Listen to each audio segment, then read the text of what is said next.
they're gonna say rip and the stream's gonna go down. Yeah, and I'm gonna have to do maybe somebody else should intro it. Because maybe it's Jacob saying hello and welcome. No, just kidding. All right, I'm going again. Go. Hello and welcome to episode 96 of the DaebakCast. This is the third time I'm doing this intro. This is a weekly podcast where the three of us come together each week to talk about K-pop and whatever is current in the industry. This week we have 3 album reviews and a topic. The topic we revealed last week. It's KDA, the group formed by Riot Games for League of Legends. We'll get into that with the actual topic. Now, as always, I'm joined by Nate. You've got 2 choices, yes or yes. For all my energy is gone. And I'm also joined by Andrew, who has 3 things. One of which is that he should touch his computer. I know I shouldn't touch my computer. Okay. Okay, number 1 is over the weekend I saw a movie called Liz and the Blue Bird. It is a movie that takes place in it's a cover of the April album. No. It's a spin-off movie of Hibike Euphonium, which is like a anime about. It's basically like concert band K-On! If you pay attention to anything about anime. So it was really good, really good. I kind of started crying because it was very good, and they always give these like really nice like postcard sort of things with waifus on them. So obviously I enjoyed this. It was a really nice movie actually, and also if you're a really big fan of like any type of classical music, especially or just concert band music, you're gonna enjoy it. Number 2, Nate, I know you're gonna appreciate this one. So at one point in my life, I followed college football kind of closely and the local school to me is Rutgers. And so going into last weekend, Rutgers was playing number 4 ranked Michigan, who were 36.5-point favorites. And they ended up winning 42-7. I was actually watching that game at the restaurant on Saturday. Oh, like basically like Rutgers is a complete joke right now. They've won like 1 game and they've lost every other game by like 30 plus points. Like they're embarrassingly bad. So it's kind of a joke. But Michigan's doing okay. I mean, if they keep doing this, they'll get into the playoffs, but we'll see.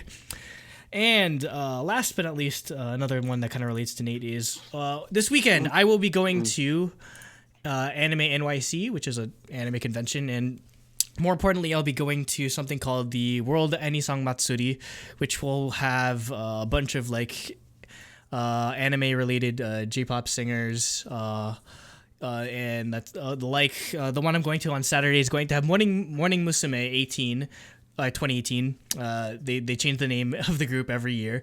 Another really big J-pop group. It's also going to have Shoko Nakagawa, who did the opening to Gurren Lagann, I believe. And Hironobu Kageyama, who did the opening for who did Chala. Head Chala. That's like literally the only song I know from him, basically. Like there's other artists like Luna Haruna. Classic, though. Yeah, it's the classic. Luna Haruna did like the opening for Sword Art Online. Nano did like the opening for other animes. True and Konomi Suzuki. And Nate's going to day 6 in Philadelphia the same weekend or that Friday. So yeah, this busy Friday. weekend. 2 days, Yep. 3 days. Yep, busy weekend for us. Oh, I forgot. I should show these off. That's kind of far away. What are you doing? I got my Wiki, my Dreamcatcher photo books. Oh. But they're way up there. We could show it in the Q&A section at the end of the podcast. Yep. All right. So with that, I'm Jacob. # no blow note, even though I found it. Hashtag blow note somewhere. Yeah, # blow note somewhere. I actually don't know where it is right now. It's not lost, I don't think, but... Oh, wait, no blow note. Hashtag no blow note. Yeah. Again. I'm just kidding. But anyways, we can get into the first topic, which I guess I'll let Andrew lead off.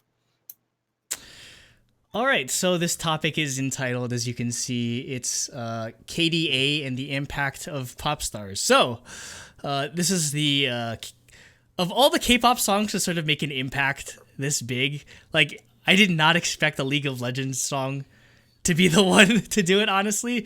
Like you could probably, if you really think about it, like this one K-pop like collaboration song has probably made as much of an impact as like, I don't know, like freaking like Idol or like Fake Love, or I don't know, like on that level basically, in terms of like recognition of people outside the normal K-pop community. So that's why I wanted to sort of highlight it, go through it, just talk about how amazing of a song it is, because I can't stop playing it, and yeah, for real. I've spent monetary.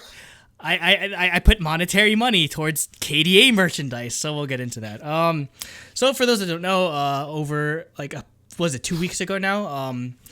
League of Legends had their world grand finals in Korea, in Incheon. Really nice stadium out there. I think they had like 30,000 people basically. It's League of Legends, of course. It's like the national sport of Korea. Like it's not even soccer. There's more people. It feels like way more people go to like way more people go to esports events than like baseball or I don't know, traditional sports. So they had their world finals, and they usually have some type of special song that they do, or some type of special like musical piece that they do for each world finals. They've done last time it was in Korea, they did a collaboration with Imagine Dragons. God, what was the name of the song again? Warriors. Yeah, Warriors. It was on the second album, which is really good. Yeah, that's the funny thing, is that like there's a lot of people don't know a lot of people don't know that Warriors is actually a League of Legends, or a song that originated with League of Legends, and then it gets used in like UFC promos and freaking the trailer for Wonder Woman and everything. So it's a popular song. They worked with Zed. They worked with like this year they worked with the Glitch Mob and like a bunch of other EDM artists, which Bobby ended up doing a remix of. They also performed it live, and their special collaboration song this time around was for their sort of virtual or just League of Legends character inspired K-pop group called KDA. For those that don't know, KDA is Kill Death Assists, which is the like your average whenever you play a game. So if anyone that's familiar with like COD or anything, you're gonna know what that is. The members are the real life members are Soyeon, who is playing the character Akali. We have Miyeon. Both Soyeon and Miyeon are from G-Idol, of course. Miyeon is Ahri, who's probably like the most famous like Korean-inspired League of Legends character. She's literally inspired by the like Korean folktale about like a wolf spirit or like a fox spirit person that turns into a human being. And she's like 1,000 years old, but she looks like she's 20 or something. Anime nonsense, basically. Yeah. I believe, Madison Beer is Evelynn, and Jira Burns is Kaisa. So,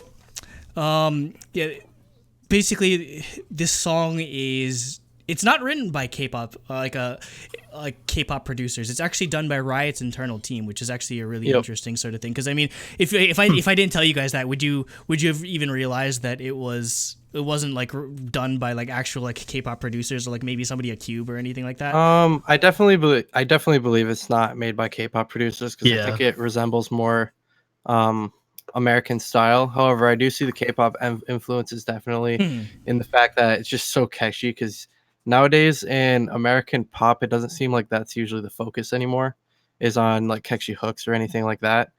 And if they are, they're usually pretty simple in like composition and stuff like that. But yeah, honestly, I 100% believe that Riot has an internal studio that like just does music, because like they're so big, they have the money to do stuff like that. Flixer just commented, it sounds more Western to me, and I agree. But that being said, I think it was really, really well done. Like my only criticism of it is that there's not enough Korean in it, but I don't think it really kills the song. I think it's just like minor complaint for me. And if anything, it's just a showcase of because Miyeon does a lot of English like singing in the song, and like you wouldn't be able to tell that she's Korean or she's not a native English speaker if you just listen to the song. So Nate, I don't think I ever got to gauge your opinion on this in general, because it's just mostly been me and Jacob fanboying or fangirling over this song mostly. No, I love it. I've been listening to it a lot too. Maybe not as much as you guys. Mostly just because all my free time has been spent has been spent playing Red Dead. And I don't want to listen to music when playing Red Dead. But no, yeah, I think it's great. I listened to it a bunch at work. Yeah, I agree with Jacob that it definitely sounds more Western, but that's not necessarily a bad thing. I think it was, and I think that's part of the reason why it's blowing up so well. Is it's a fusion of K-pop and Western. Which I mean, all K-pop is inspired by Western music nowadays, but that's but probably this why definitely it works so leans further. On the spectrum, yeah, exactly. I have no idea who the two other people are. Yeah, I don't know, like honestly. I believe Jaira Burns is like she's a YouTuber of some type. I could probably look her up, but in looking, that's why I assumed they were just like YouTubers or. Apparently, Madison like Beer that. was once managed by Scooter Brown. But like that didn't, because apparently I don't know if this is just gossip or whatever, but apparently she only got in because her mother knew him. I mean, she's that's talented. the music industry. I was gonna say that's the music industry. exactly. But like, I heard what kind of happened was like she had a lot of like funding, a good manager, and everything, but she just never took off.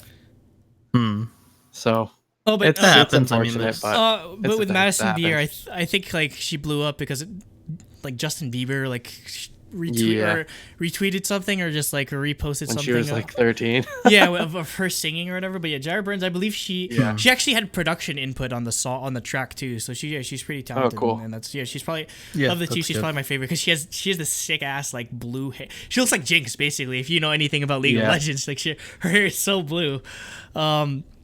So I just want to like shed some light on the actual like input or the people. There's a lot of like really talented people that ended up working on this. Just besides Riot's like internal music team is just like if you know anything about League of Legends, it's just like really it's really noteworthy just among like video game music, just because they do like these really cool projects outside of the actual game, where they had this like fake fake metal band called Pentakill, which has like amazing like metal music. I was gonna say, like, didn't they have another band?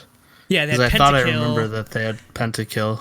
And then they also had they had a concept called Star Guardians, which is kind of like a Sailor Moon parody. So they made like an anime opening type thing for it. So yeah, their internal music team does more than just like they're not like sitting there doing nothing, since basically League of Legends has been a game that's like been production finished since like 2010. They're constantly like working on new music and everything. It's really cool. You don't really think about that with games, especially, where it's just like they're constantly, or they have a permanently employed music team that's constantly making new music for a game. Like even like if you're thinking like WoW, or I don't know, just like other MMOs, or just like other games that are persistent in that sort of way, usually the music is just done and it's just like that for the rest of the game. But it's pretty cool to see them contribute that sort of way. So as we mentioned, there is Korean in it. The Korean lyrics were written by, or was the translation and the sort of like contextualizing it into Korean was done by none other than Lydia Peck, who is last I checked, I think she's still under YG. She's started off as a famous. Last time I checked. Yeah, she started off as a famous YouTuber. Went to Korea, working under YG as a like, I don't know. I think she's like mostly just a songwriter. Basically, I've been a huge fan of her for years. So just to have her on the project is incredible, and also it lends kind of credence to the rumor that. There was a rumor flying around that initially, like, because of like because it's 4 characters and it's kind of like a K-pop concept, everyone's like, is this Blackpink? Is Blackpink supposed to be singing this song? Like, maybe. And I'll just lay the question. All their like, for example, like on the album cover, it looks similar to Blackpink to me. Like, that was one of the first things I saw. Yeah. I was like, I feel like I've seen this image before, except Blackpink was the one in the picture. Yeah, maybe. I mean, it wouldn't surprise me because. Let me see if I can find a picture of it. Yeah, it wouldn't surprise me because again, like, it's at this point, it's no surprise that the Riot Games, or the people that work at Riot Games, are huge K-pop fans. Like, they've had K-pop dances in since the beginning. Like, Syndra has the Hoot dance. Ahri has Genie. Or wait. I think Ahri has Genie. Yeah. Oh, Jacob would know better. Twisted but I don't Fate has really know freaking if he Gangnam would. Style. Ari has Run Devil Run. Run Devil Run, yeah, Run Devil Run, By which makes default, sense. but on her pop star Ari skin, she wears the She genie does outfit genie. and she does the genie dance. Okay, Yeah. okay. Yeah, so again, there's a lot of references to it, so it's pretty cool. I'll just lay the question right here for you guys, and you guys in chat and in the comments, you can answer this. Would you have liked the song better if it was done by Blackpink instead of G-Idol and Madison Beer and Jaira Burns? Just putting would you or would you not? Personally, It's hard to tell. I like how it is Without now, knowing. but I think I'd still like it just as much if Blackpink was the one that done it. I'd have been Yeah, like, honestly. yes, they got a really good song finally. Hey, after, Kiss and Make Up is a after good like song. 2 years.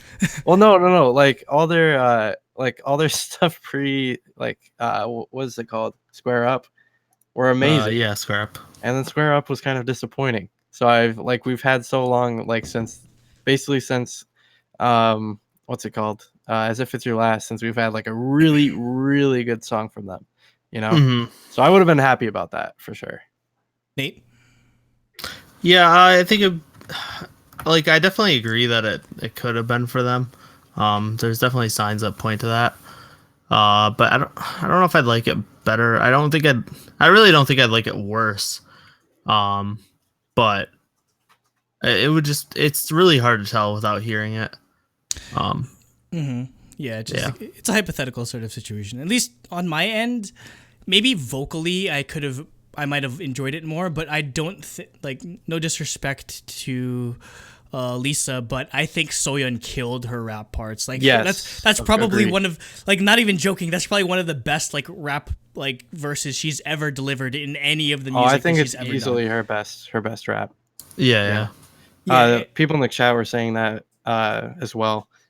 Mm-hmm. Like Soyeon, honestly, she did honestly the best she could. Like, we're living in the perfect timeline as far as her rap goes. Yeah, and no. Yeah. I was looking at all the comments on Reddit and Twitter. Everyone's just who's the girl in the if you saw the live performance, she had this purple jacket that sort of looks like the outfit that Akali's wearing in the skin, and everyone's just yo, the girl in the purple jacket killed it. And then basically even people that don't know anything about K-pop or they could see the how much she stood, because I think honestly right now I think Soyeon's probably, in terms of stage presence, she's probably one of the best out there. Even not just as a Nugu member, or just in general, basically. There's the amount of charisma and just passion she brings to the stage is just incredible. She does have a lot under her belt though, because just before debut, she had 2 singles. She had been on Produce 101.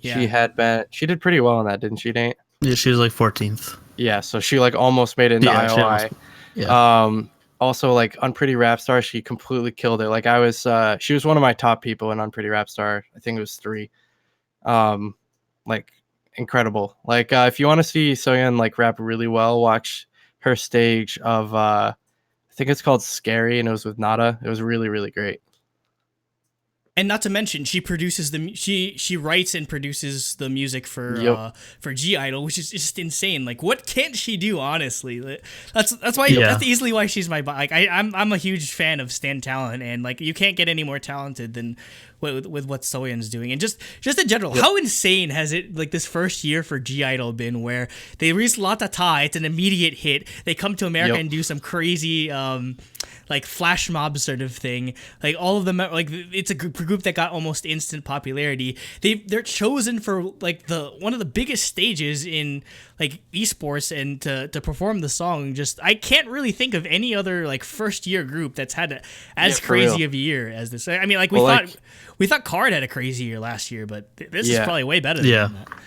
Yeah. Honestly, not only Soyeon, but Miyeon also was really, really great for me.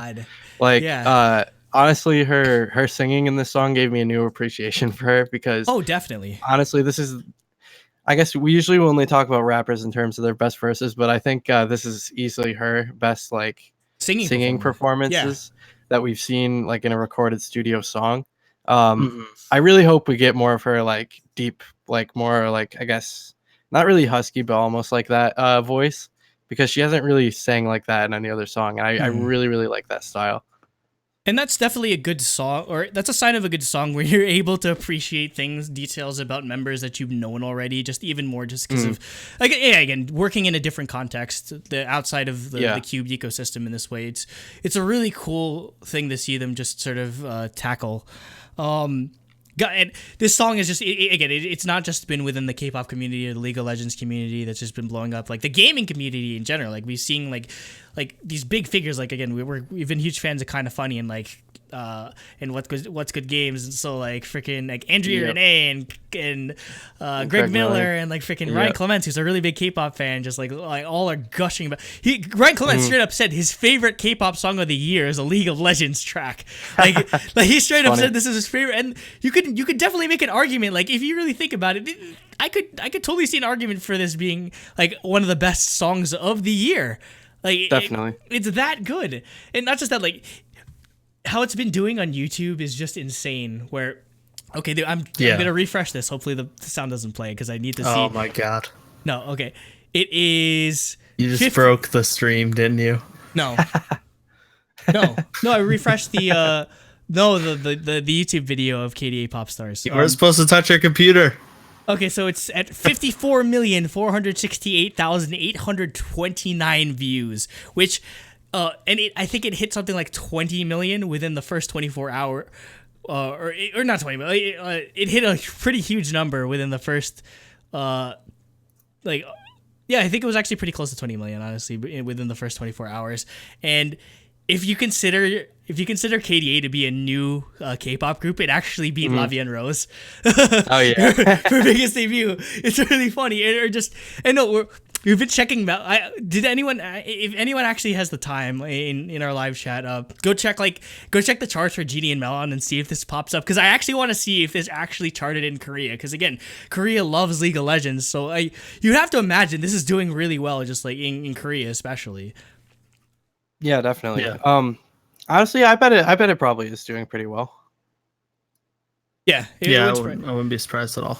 And no, it in all likelihood, this is probably like Pop Stars is probably going to surpass Latata and Han by the end of the year. It'll probably hit 100 million before either G Idol single does. So that's just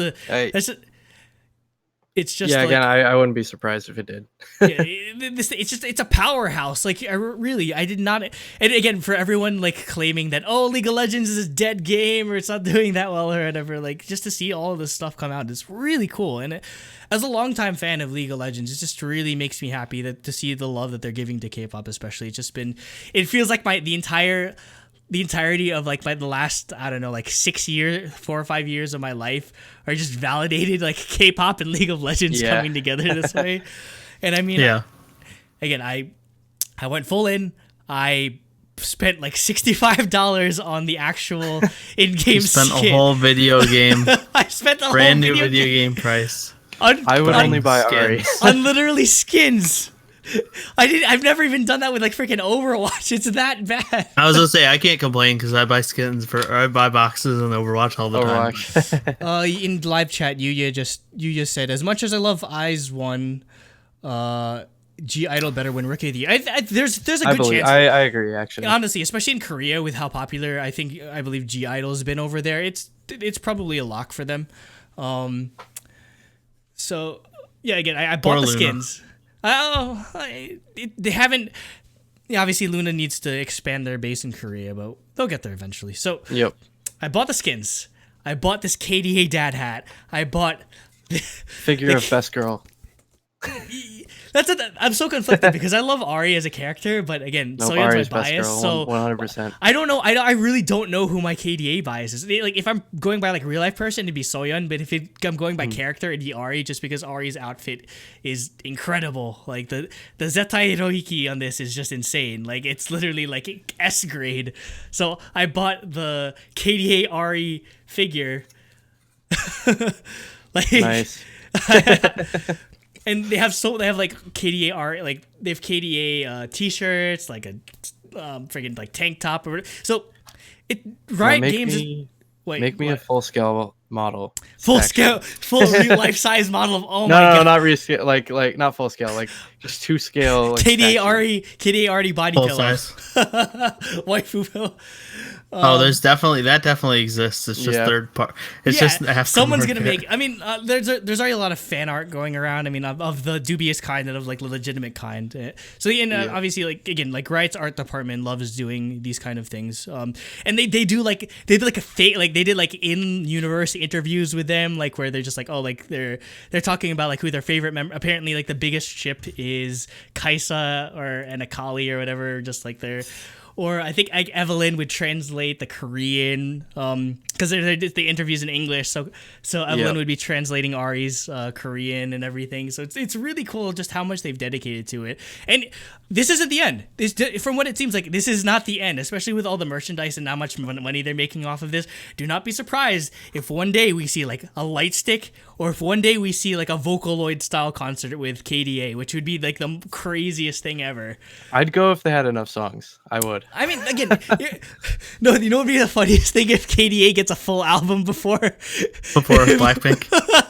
I know, because Riot loves to make full albums for everything, so it would not be surprised. Like this is Wait, only did they make a full album for like Pentacle and stuff? Yeah, Pentacle has 2 full albums. Oh shit, I didn't know that.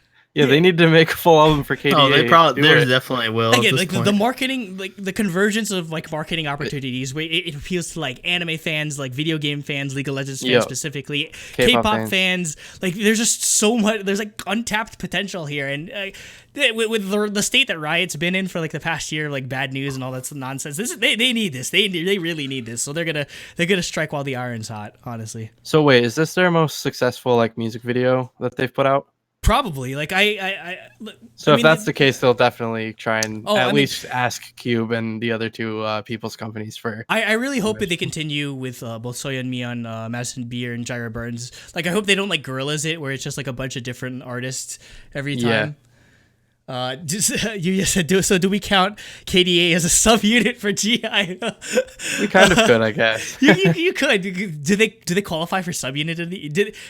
One of Tiara's subunits had a member that was only in the subunit. And I mean, like, Black, if you think about it as well. Yeah, it's a little different though. I'd count them as a project group. Yeah, project group. It's more like the SM Station song with Chang'e and Soyeon and like everyone. Oh yeah. But no, if you think about this would probably qualify for best collaboration of the year, and in all likelihood, this would win. This would win. I'm like, it'd probably be no contest, unfortunately. But okay, so just closing thoughts on this amazing track before we go off on too much of a tangent. I could do an entire podcast about this, but we got to move on. I love it. Give me more. It's great. I'm sad that they beat Overwatch to the punch because I really wanted my Diva music video. Oh my god, they need to do that now. I was really hoping hoping Diva's short was just a K-pop music video. So Blizzard needs to get on that. I don't know if that's Blizzard's MO though. They don't really do music videos. They just do like doing shorts. Or just, like, I mean, a music video is the same length as a short, and they could outsource the song. Yeah, maybe, but I don't know. Like, it doesn't seem like that's the type of like ground that they want to cover. But with how big this got, I wouldn't be surprised. Yeah, don't be surprised. Don't be surprised. And no, I mean, there was another MOBA where oh god, I forget what it was. Flixer. Ujumiki is a subunit of I.O.I, okay? Just like all the branches. It doesn't count. It counts. Oh, there was another MOBA where they they had an entire character that was basically a K-pop star, and they made like a K-pop song for this specific character. I forget. It might have been like what it was like a weird like. Oh yeah, I remember what you're talking about. It was an Epic Games MOBA, I believe. Yeah, the Epic Games MOBA. Yeah, another one. They made a K-pop the one that they shut Yeah, down because Paragon. They shut down Paragon because they're making way too much money off of freaking Fortnite. But I remember them having a K-pop character. Yeah, so again, there's a lot of K-pop fans definitely within the gaming industry. So yeah, this is probably going to set a trend.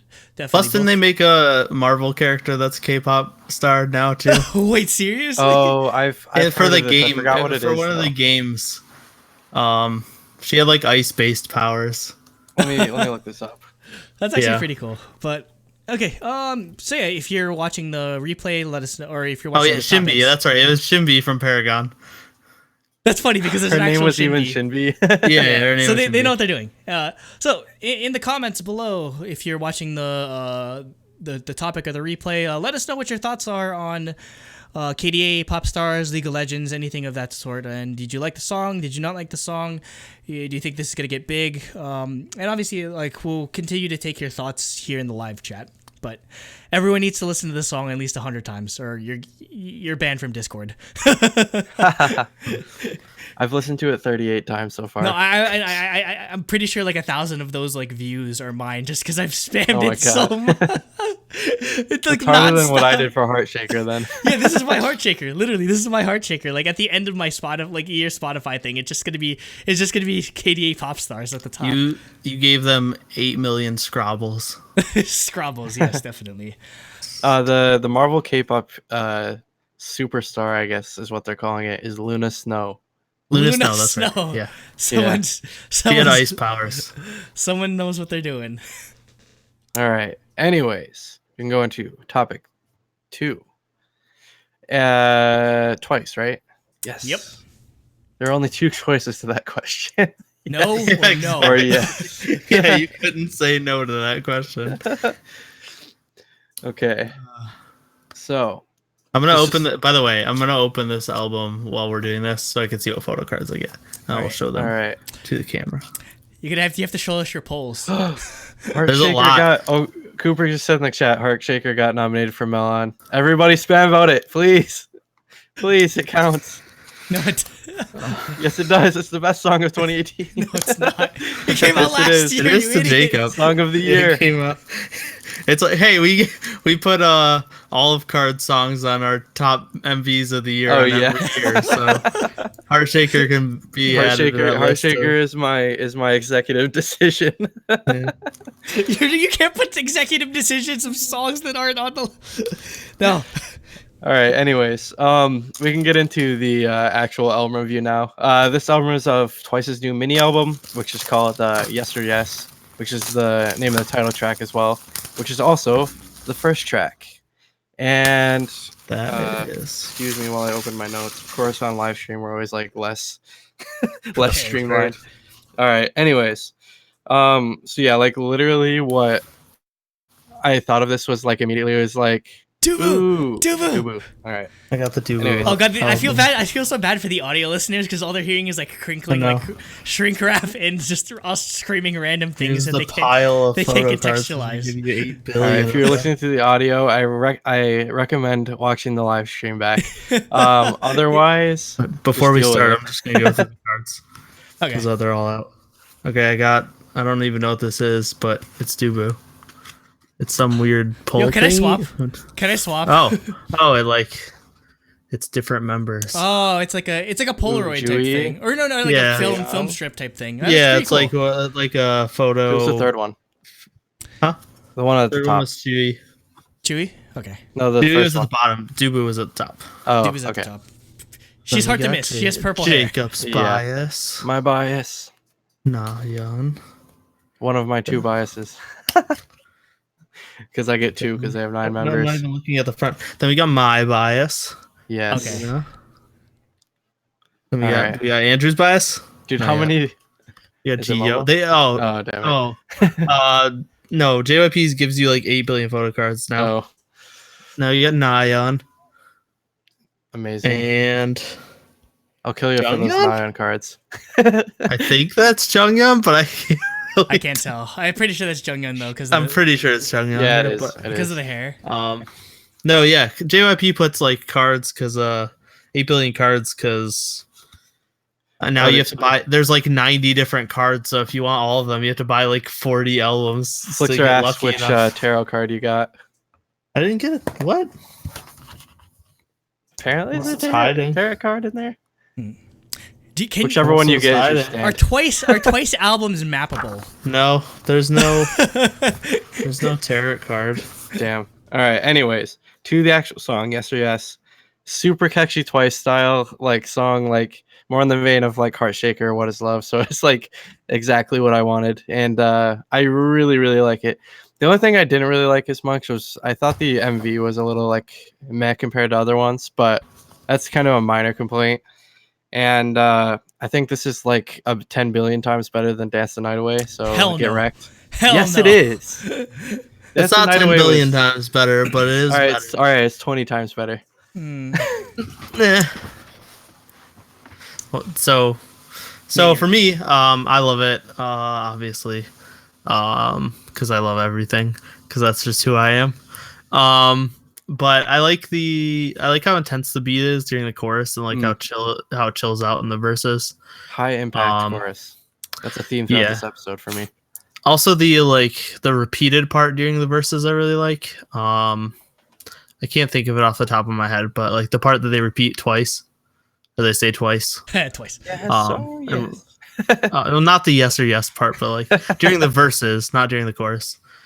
But then the chorus is like the right kind of catchy. It's like easy to sing along with.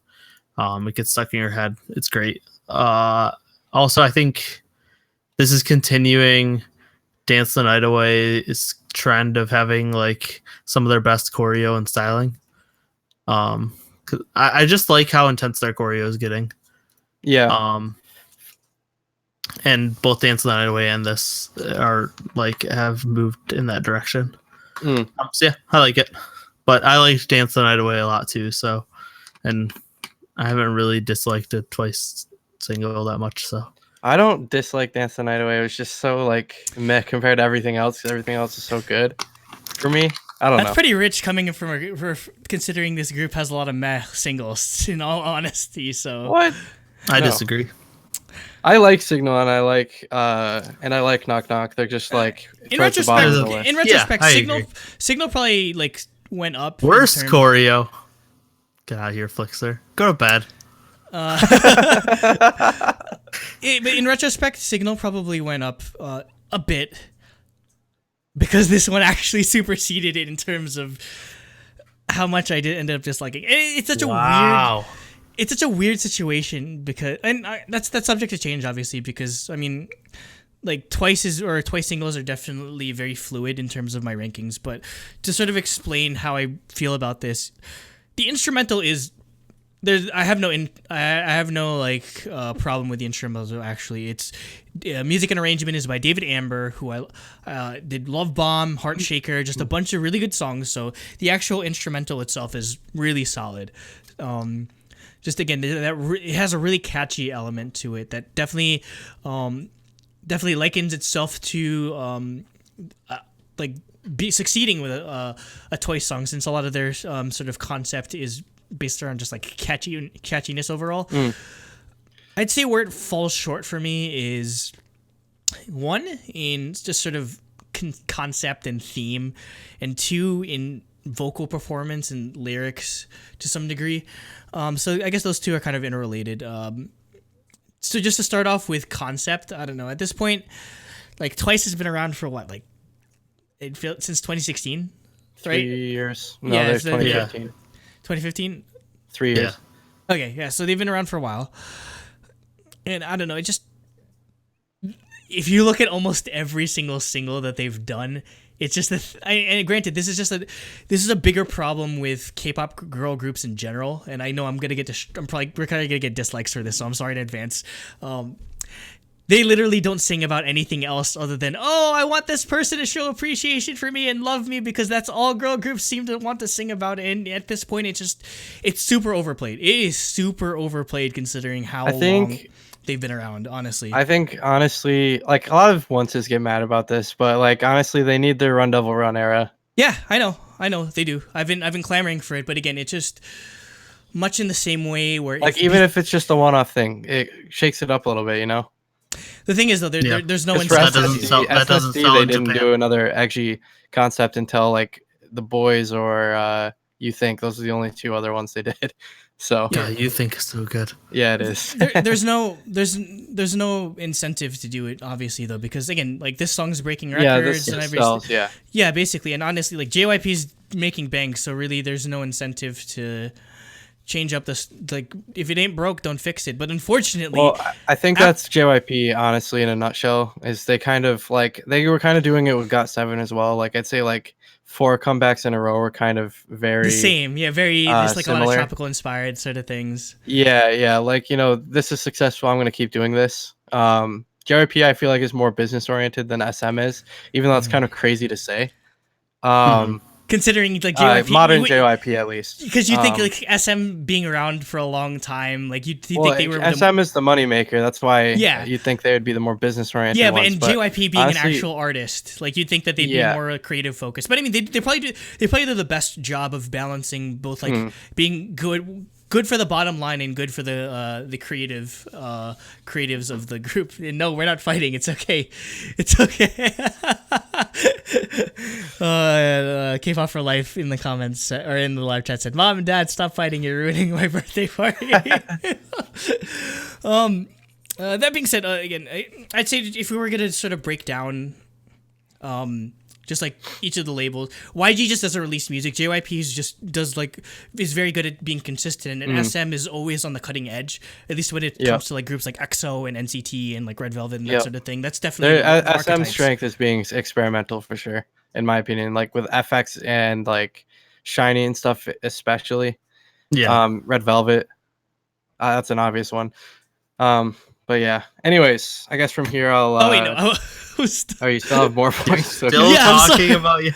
I'm sorry, and like I need to contextualize. If I don't contextualize this, we're getting a lot of comments that are like, "Oh, why you fucking like garbage?" Like, no, everyone knows you hate good girl group music. Yeah. So no, and I mean, like again, Twice is such a weird group for me where I love the group a lot, especially like personality wise, but it's really hit or miss for me when it comes to singles. I don't think I've ever really experienced that before.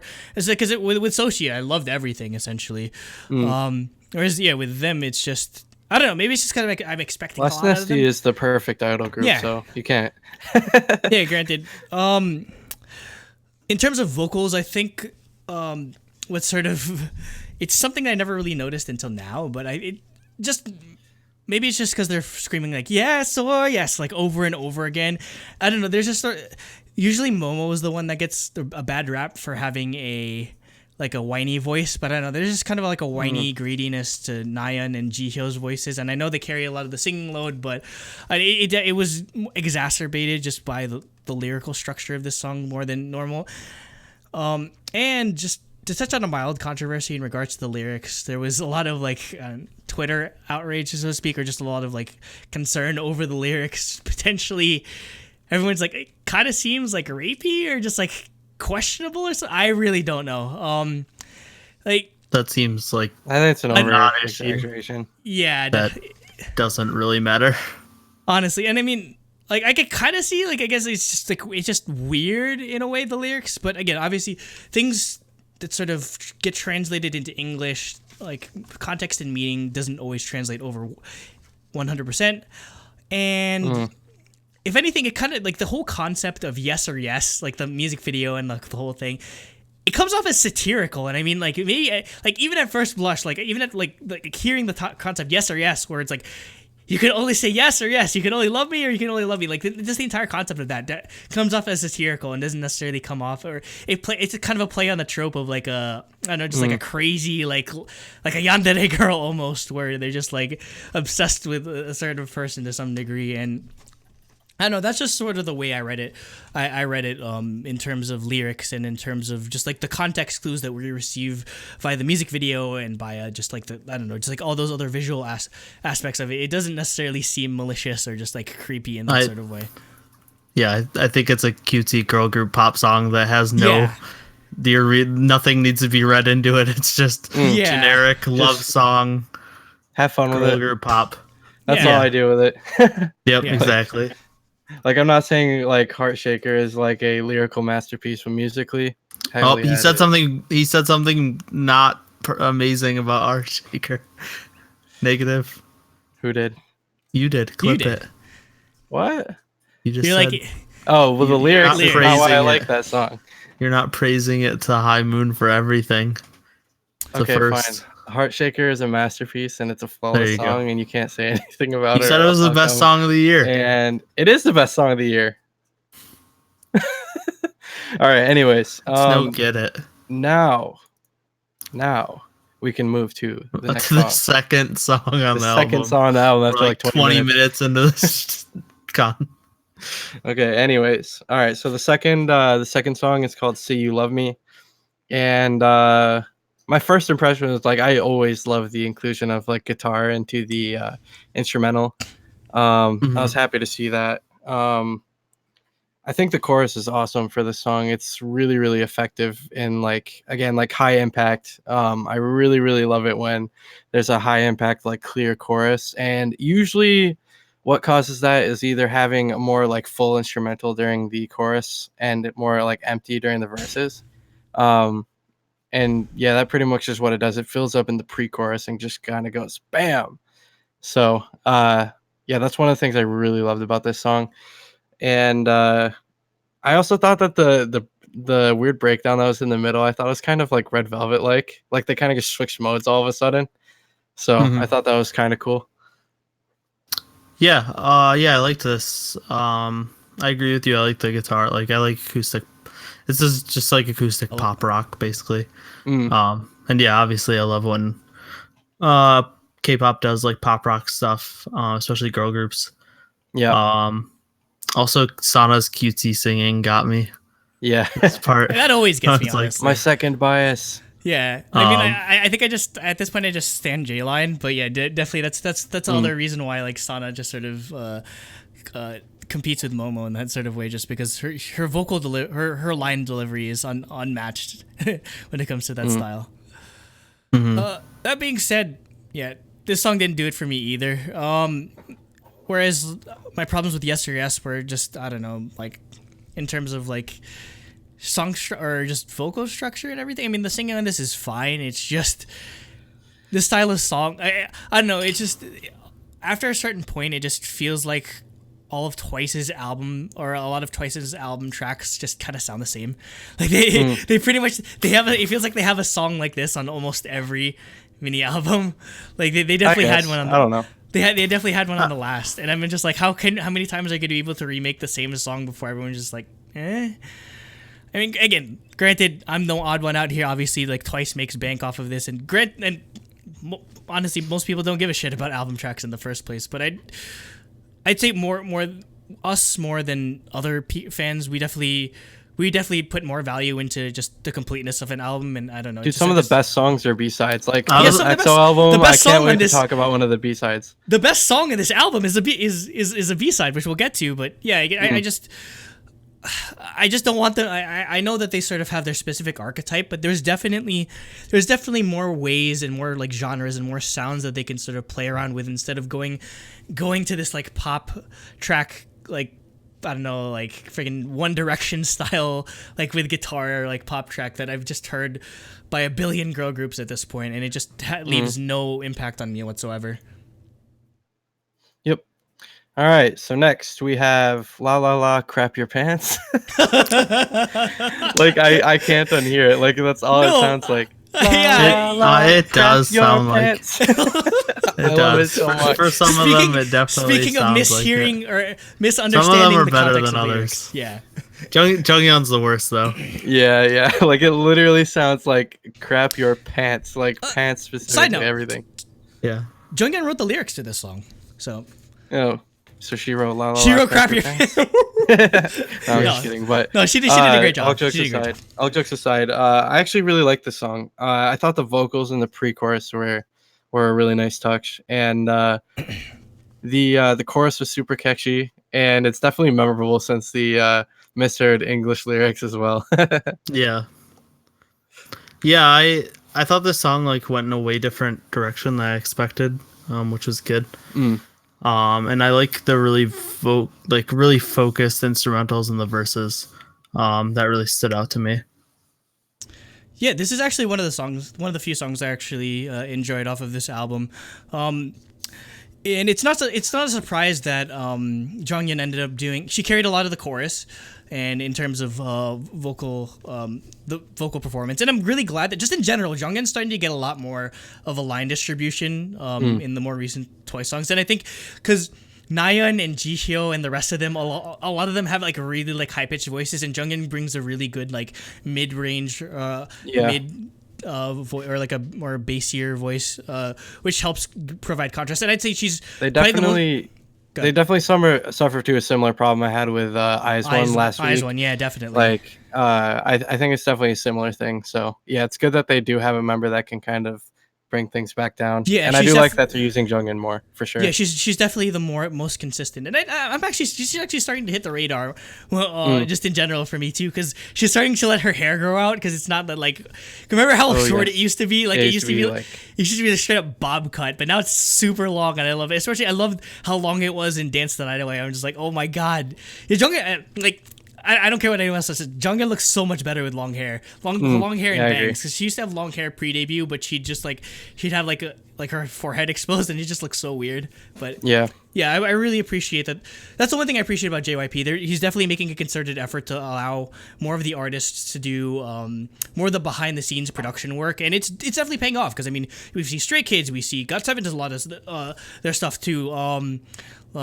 Like. Again, it's just like incorporating the artists more and more it's definitely going to help bring new light to it, as opposed to just like the same like 4 or 5 producers that you just keep going to for the same group. So yeah, this is a really great track.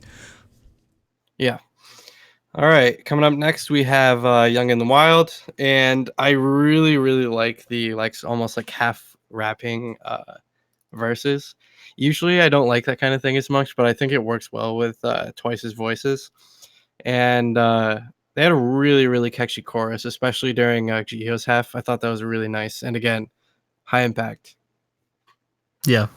First of all, Mina got 3 English intros. Yeah. And it blew me away. She's just in charge. When I got a third one, I was like, yes, just keep doing this. She was born in Texas. Give her all the English. She's just in charge of all the languages, because whenever they go to Japan, she's the one that speaks for the group. She's pretty good at Korean. She does English. I mean, does she know Taiwanese as well? Is she gonna take over for Mandarin, you mean? No, she's doing Taiwanese. Taiwanese is I know, but is it a different language? Yeah, no, it's completely it's technically a different dialect. They speak. I thought they just spoke Mandarin. No. It's different over there. Yeah, Taiwanese is its own thing. But yeah, I love how the beat builds through the first verse with like that super low bass line. Also, Che finally got a decent rap part, which I was happy about. And I liked the super minimalistic like breakdown thing. It's kind of came out of nowhere. But I liked it. I hated it. Like, not the whole thing, just like that breakdown part, just because. And I think that's probably the sort of like big identifier of my issue with this track, because I'd say otherwise it'd be okay. But I'd say this is sort of constant, much like Yesteryear, the constant repeating of "Young and Wild" like over and over and over and over again. It's really grating on the ears, and also like the breakdown, it does like a fake like, oh, this song is about to go in, but like psych, we're just gonna go back to the regular. I don't know. It's just like either commit or just don't do it at all. Like honestly, it just seems like kind of a waste, and this is probably one of the few songs that I can't make it through the whole thing, just because the constant repeating of "Young and Wild" just gets on my nerves. I can't wait to see the dichotomy between me and Andrew's score. I know. He's gonna give it like a 4 at this rate. Next song is before we move on, like what this specifically reminds me of, it's like and Jacob, I know you're gonna appreciate this. Okay, it's like I literally cannot hear you right now. Oh, it's literally. I can hear you. You're fine. I can't hear any of you. All right, I'm gonna restart Discord in the middle. No, what do you do? No, what do you do? Because I can't hear you at all. What do you do? I mean, he might have to. It's gonna script the overlay for a second. Okay. Well. Can you hear us? Now we're back. Yes. All right. Okay. What I was what I was saying is you're gonna really appreciate this, Jacob. It reminds me of the Foo Fighters "Best of You" meme, where it's like, "Is someone getting the best, the best, the best?" Yeah, I love just that. like for an hour. That's what I think of when I hear "Young and Wild" like 15 straight times. One time I actually did listen to that entire thing. Not because A I whole wanted hour to, of the not best. because I wanted to though. We were studying once and somebody played it for the whole hour because like we have to get this done or else we're gonna have to listen to the best for 1 hour straight. That reminds me of a John Mulaney joke. Apparently, Well, like, they originally did it with Leak Spin. yeah. Apparently, so there's this comedian John Mulaney. He had this like stand-up joke where he went into like a diner that had a jukebox in it, and apparently he paid like $20 worth of music or in coins just to play "What's New Pussycat" by Tom Jones like 100 times. Boy. And then awesome. there would be one time where he'd play a different song, and then to go back to "What's New Pussycat," and everyone in the like the restaurant would just get super pissed. So it's awesome. basically like that. All right, next up, and I agree with Flixer on this. Yeah, I don't think any. The next song is called Sunset, and I really, really, like right off the bat when I was listening to it, I really like how it fades in the beginning. I really love when people use use of volume. Like again, it's like kind of Foo Fighters effect light in this case because it was the very beginning of the song, so it's not the same exact effect, but yeah, this is honestly, in my opinion, this is some of the best vocals in any Twice song. And also the instrumentals in the chorus, again, high impact. Like that's kind of a theme in the like Twice's choruses in this album. And I think that's one of the reasons why I liked it so much, just because again, like I really, really love a high impact, like energetic chorus when it comes to like, poppy songs like this. Yeah, I agree. I think it's like a fantastic song. The vocals are amazing, like you said. I just love the glitchy, funky electronic instrumentals. Yeah, everything about it. It's easily my favorite song on the album.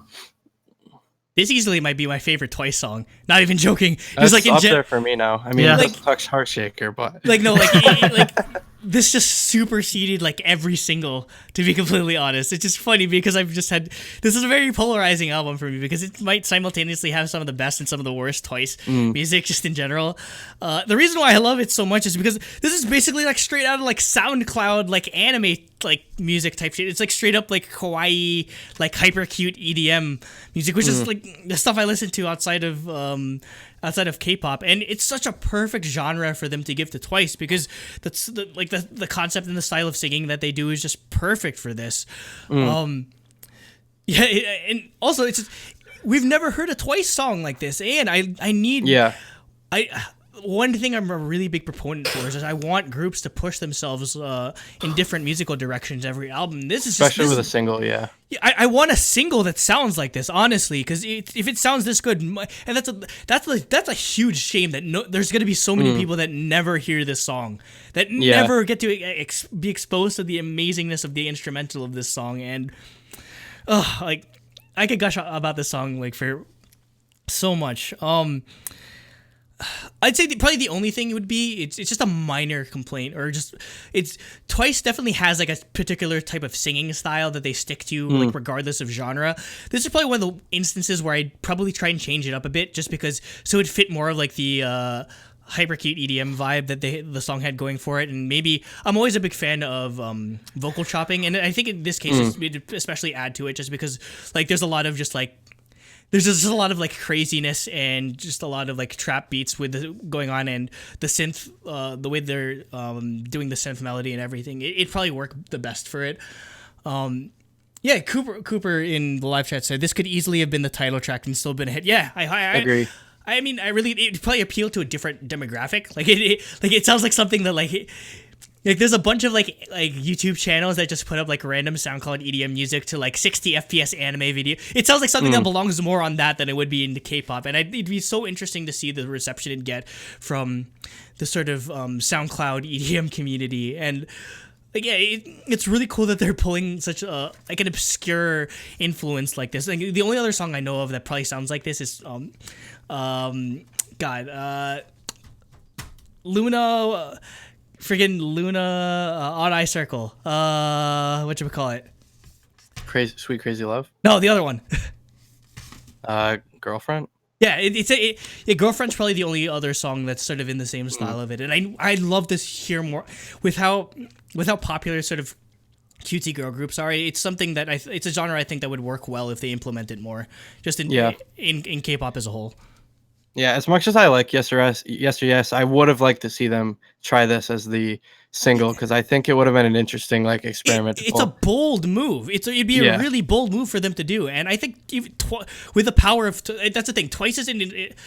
Despite me having like issues with Twice's juggernaut, they can do whatever they want. Yeah, basically they could put out like absolute garbage and it'll still put out EXO's Wolf and still be fine. Yeah, basically they can afford themselves to push themselves in different directions this way because they have big enough of a fan base, and I think it's still, again, this style of music is still more in line with the concept, so I don't think it'll stray or it'll scare away too many of the like that's the purists. They're like, this is the only Twice sound I like, and they're never allowed to do anything else. So it would appeal to both people like me that want to see something new from them and people that like their current sound. Yeah. All right. Next up, we have Aftermoon.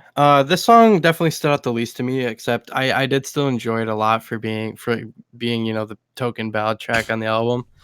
I still think everybody's vocals turned out well. I think the chorus was effective despite it being kind of just a pop ballad. Overall, I still think it turned out well. I like the song. Yeah, I'm kind of in the same boat. Like, I really like Twice ballads, but it stood out the least, basically.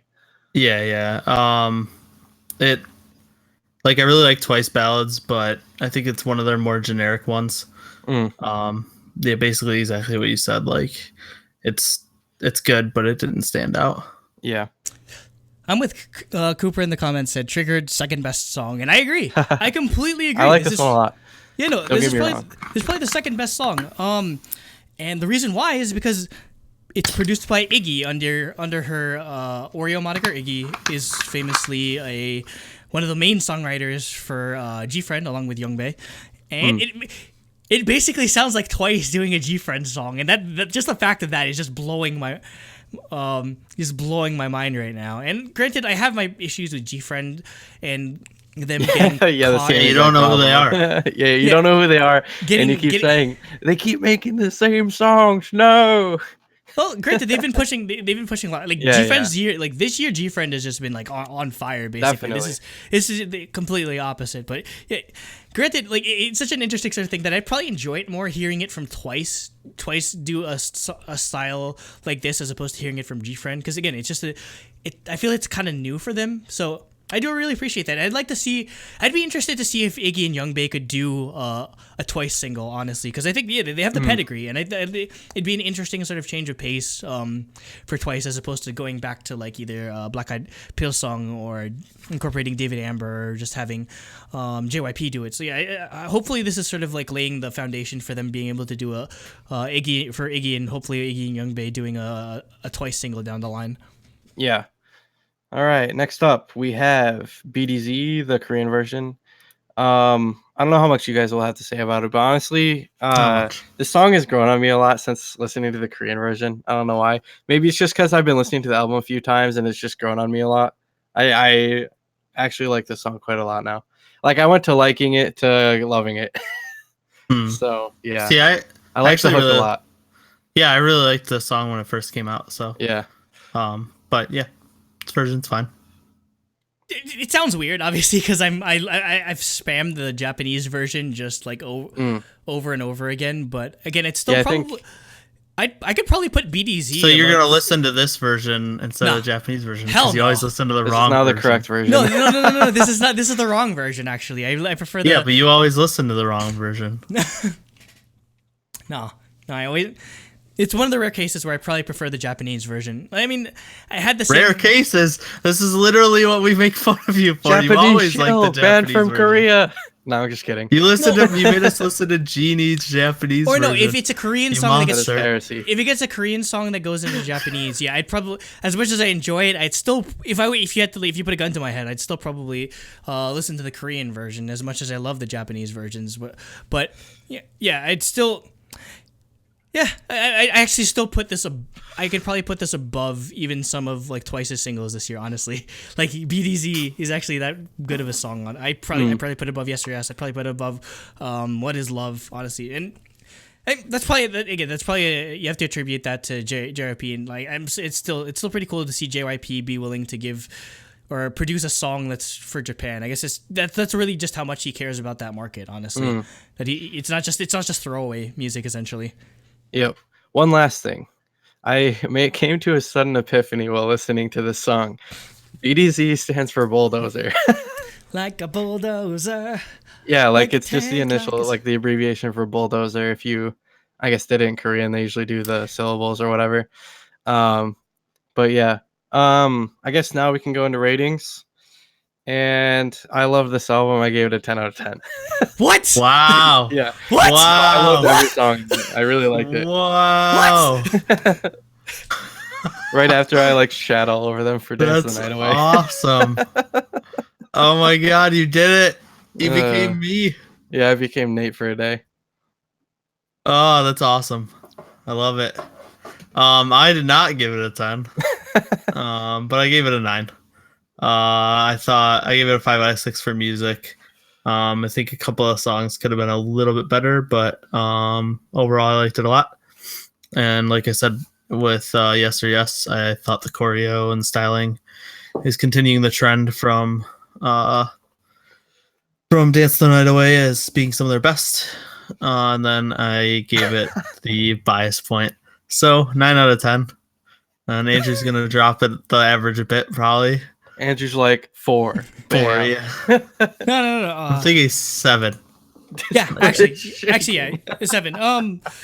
And honestly, not even honestly, it would probably be the music score would probably been lower if it wasn't for Sunset and Aftermoon, because I didn't factor BDZ into my my overall music score. So yeah, 4 out of 6 for the music. Again, it was so hard to score this honestly because like I do enjoy some of the tracks, but I don't know. I feel like I've just given Twice too much of a pass. Honestly, over the past year, and at this point, I can't give them any more passes. And when it comes to just not pushing themselves forward in terms of music, that being said, again, like Sunset is definitely the redeeming part of this album, and it's something that if they're sort of like shuffling this into the album tracks, I hope they're more willing to do it in the future. But yeah, until it's the single.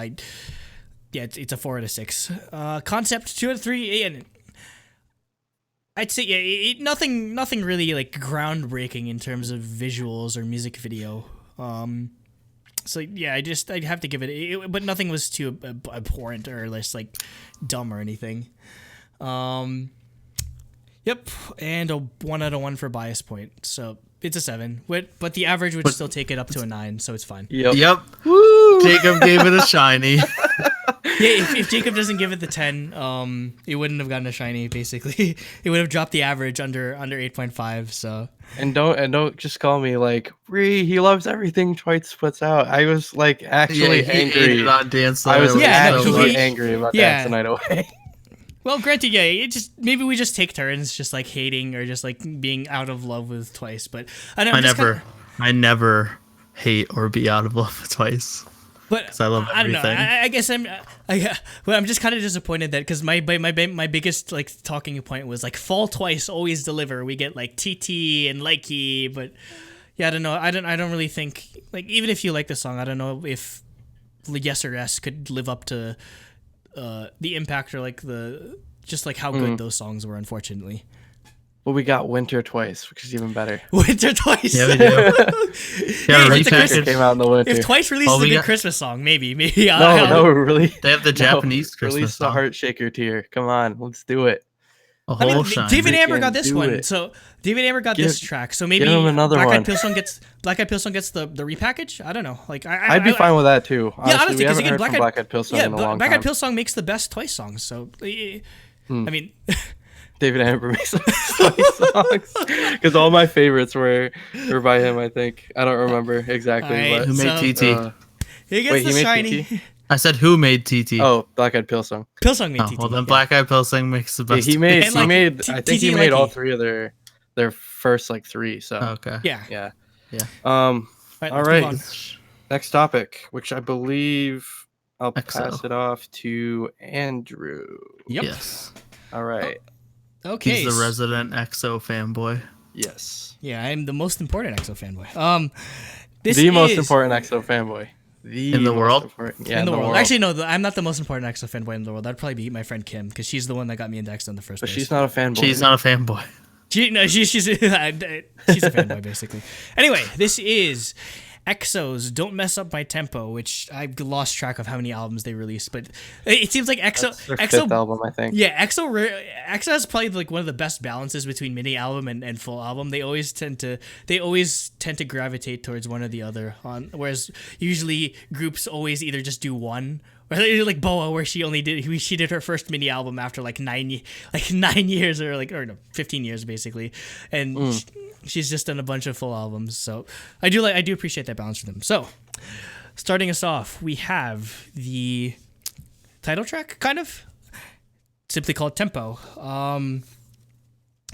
It is produced by Jamil Digi Chamas, who we mentioned on the BoA album review, because he did one of the album tracks on that. He's done a lot of really good songs too.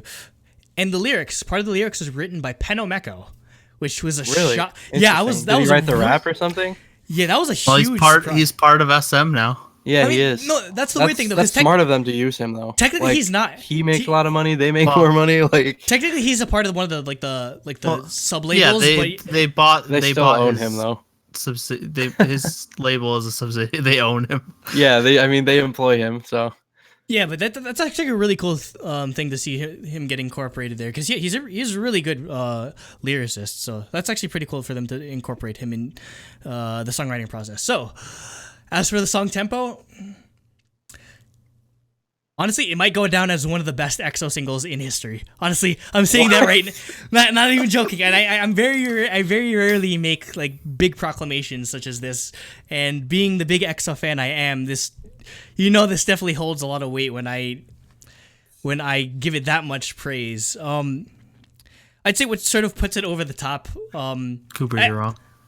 I don't think it would. What the hell? Cooper in the comments or in the live chat just said best EXO title track. I'm saying it. I don't know if I'd put it Discord over Mama. hates me. I don't know if Nothing beats Mama. Will get put over Mama. It's all downhill from their debut. It's always going to be downhill from their debut. But that being said, again, this is surprisingly good, or it's surprising how consistent EXO's maintained their like music and singles over the years.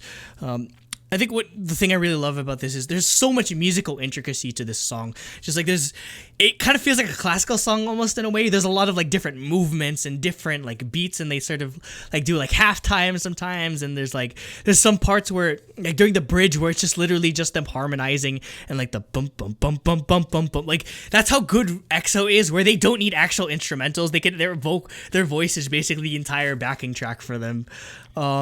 Well, at least they held true to the name of the song. Don't mess up my tempo. Yeah, that's actually really funny. He doesn't really mess with the tempo, despite all of their sort of like clamoring of not to mess with the tempo. The only like big problem I'd have with the production is the bed squeak has to die. I hate this. I've hated this trend ever since it started. And granted, it's not as obnoxious because it's not as overt. You have to subliminally imply sex. That's how you do this. No. Like, there's like girl groups that like cutesy girl groups that use the bed squeak. I'm just like, do you know what you're doing? I don't know. Yeah. Laboom used it, but it was in a sexy song. So okay, that makes sense. But it's just in the last song. Yeah, the good thing is it doesn't make the backbone of the song a la like Wale's like Bad, where it's just like Whale. Yes, Whale. Rat monster and whale. Rat monster and whale. Yeah. Old school, truly Daebak joke there. Yeah. So it's not as obnoxious as that, but I still think it wasn't necessary. And I say probably the biggest sort of thing I'd take away from this is it feels like they're taking a lot of influence from what EXO-CBX is doing. That's sort of like really like funky style of music that they're doing, and they're incorporating that into the main group, which is a really good addition. Visuals wise, it's definitely hit or miss. Like, Chen actually pulls off the mullet pretty well. Xiumin looks like he got struck by Nobody lightning. pulls off a mullet. If you look at all like the video or like the MV stuff like with Xiumin, it just looks like he got struck by lightning basically. Yeah, Xiumin's hair is crazy. And I love their outfits just because I'm a really big fan of fashion. Like they're wearing like this like Vetmonts like collection it's inspired specifically like by motocross wear, and the whole concept is like this whole biker theme. So I love like the sort of tie to theming that it has. So, Nate. No, Jacob goes after you. Oh yeah. Yeah. Okay. Never mind. I forgot. Yeah, that's right. Anyways, this song, I like it, but it reminds me of how like I had to like acquire the taste for EXO's Wolf. Because I do like that song now, but like it took a really long time. Like I like the song. Like there's certain sections that I really, really love, and I wish were the entire song. But like it's so like the first problem I had with it was like the beginning is way too abrupt.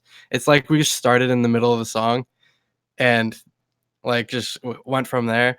And then the rap also like just abruptly starts right after that section, and like so it's that beginning section that really like kind of jars it for me, because I think the rest of the song is probably fine, because I think the rap section coming in the middle made more sense to me. But yeah, I think it's just the it's just too messy, I guess. I don't know.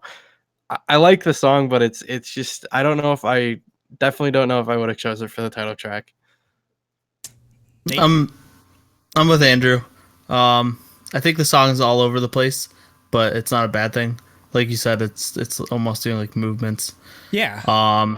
The acapella stuff's amazing. Especially the end, like you said, where it's 100% acapella. And I love just like the funk rock stuff going on. All the parts of it are great. Like the rap, the singing, and the dance are all great. It gives me like that. It kind of with like jealousy and stuff. It gives me that like early American boy band, like 90s, 2000s feel a little bit. And I kind of like that that's becoming a trend. So yeah, I loved it. Not as good as Mama though. Yeah. There's a Chinese version, but I think we can just like give minor thoughts on that towards the end. Next we have Sign, and my thoughts on this are, holy crap, this instrumental is just like super hard hitting from the beginning, and it definitely gives you I really don't know why they picked, okay, we're all gonna be on motocross bikes and like biker jackets for this concept. Like weird flex, but okay. But like like a lot of the music definitely fits with it thematically. Like this definitely feels like a song that fits for like a racing video game or like a racing like music video sort of thing. It was like that first like beat like drop was just super sick. And also the one thing I really have to like give sort of props for is the chorus. Oh, like again, just like that sort of like choral harmony sort of thing. It almost reminds me of like, it almost reminds me of Monsta X, and like they haven't really gone towards this like really like hype style of song in a while, ever since probably like the early days of EXO, because a lot of their more like chill stuff has definitely popped up or in popularity.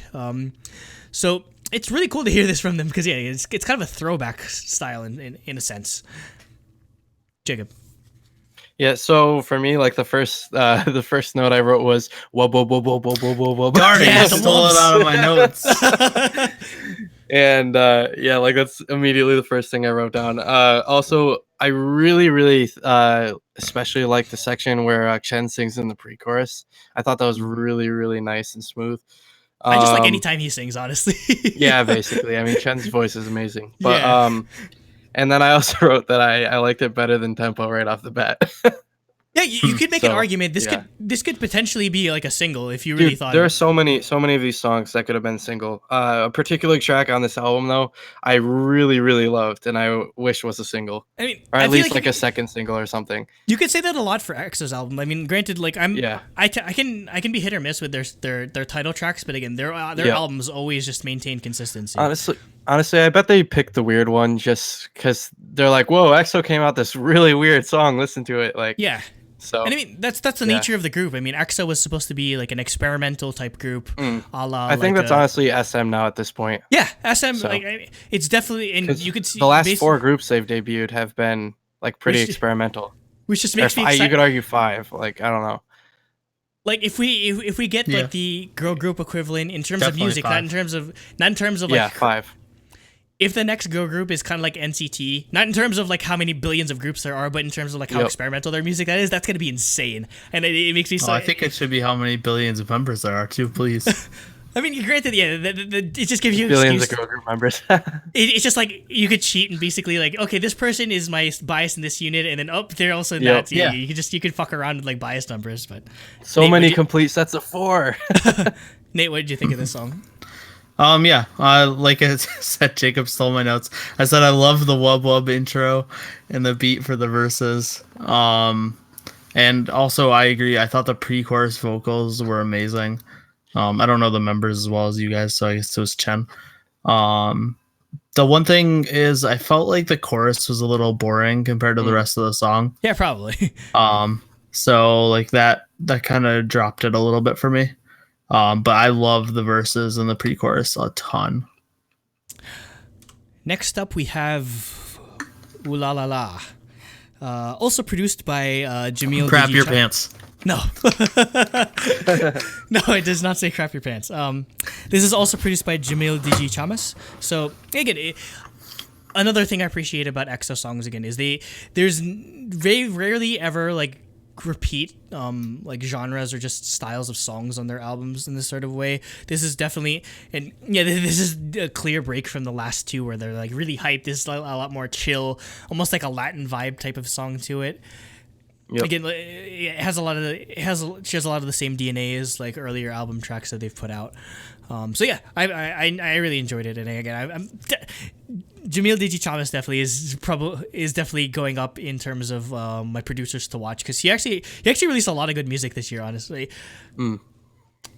Jacob? So as far as like artsy elements and stuff goes, I actually like the like sort of crackling like I guess lo-fi thing they were going for in the beginning. With I guess they're trying to emulate maybe like listening to on like a vinyl record or something like that. Yeah, because it's like a But, Latin guitar, so it's supposed yeah, to, like, exactly. old school. But you could hear like the crackling like yeah, anyways, gives it more of an analog feel, even though I'm literally listening to an MP3, but or whatever Apple uses as their codec. But M4A. yeah, you're right. Anyways, I thought this was a really, really cool, like sort of R&B, hip hop, Latin sort of thing. I really, really enjoyed this. I thought it was interesting. Again, like the sort of the almost like borderline sing rapping, but more on the sing part, I guess. Sing rapping. I thought it was really good. I like this a lot. Nate? Yeah, I thought it was, like you said, it's just like really awesome, that like chill Latin style. The guitar line makes this song. It's so good. And I do like the echoey, like dreamy vocals they have for the song. I thought it fit it well too. Yeah, that's another good thing that like we give a lot of praise to EXO's like vocals, but another thing we should definitely give praise for is they're able to sort of tailor their vocals to the different genres that they sort of experiment with, which is very hard to do, because again, you just kind of have to change up like the way you approach your singing. And well, so yeah, that's definitely another sort of thing that we have to commend them for.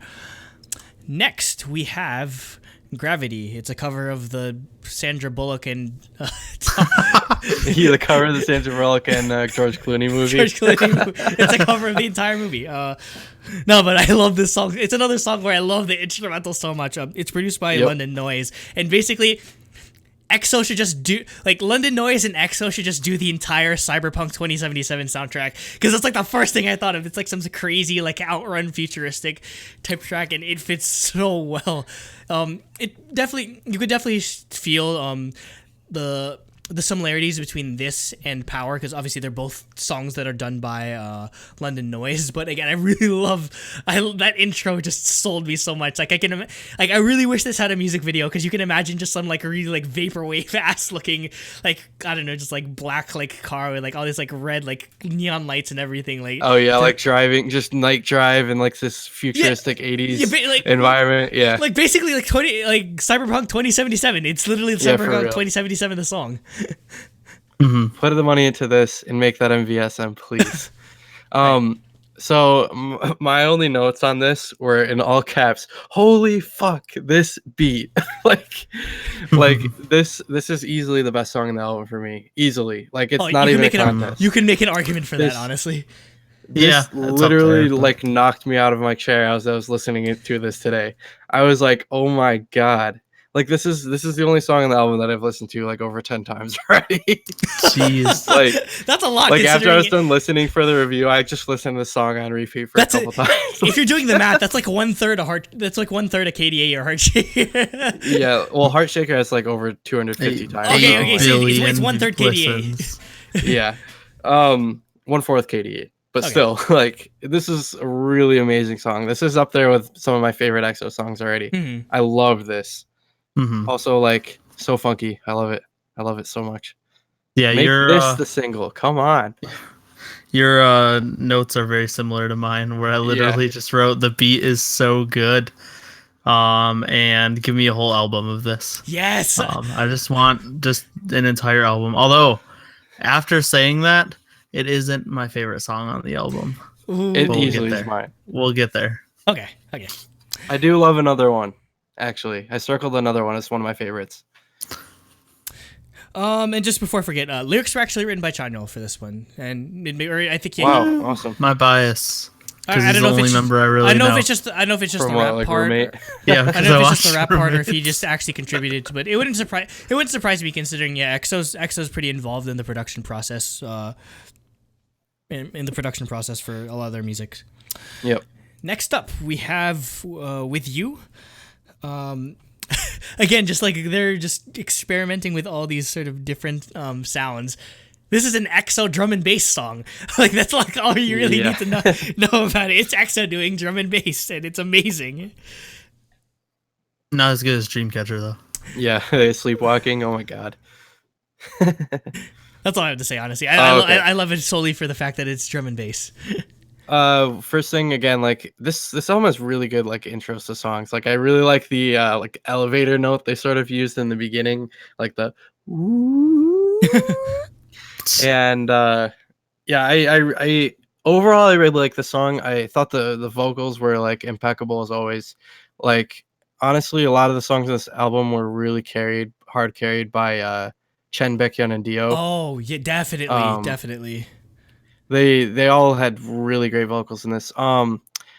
In this I could have done without the like talk rapping in this. I didn't really like that as much, but it's again really small criticism. It doesn't kill the song for me. And it's kind of a recurring theme because they kind of do it on a lot of, like, they do it on Tempo, they do it on a lot of the other songs as well. So I can understand, like, maybe for thematic purposes continuing to do it, but yet it didn't fit. It didn't fit as well with the style of song that they were going for as opposed to the other songs.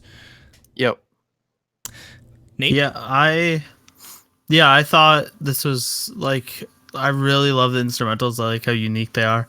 And I love the mixture of the like drum and bass beat with the like super chill ballady vocals. Like pretty much exactly what you guys are saying. I thought like the vocals were fantastic, and I thought it was really cool to hear it mixed with like a drum and bass style beat. Mm-hmm. Next, we have 24/7.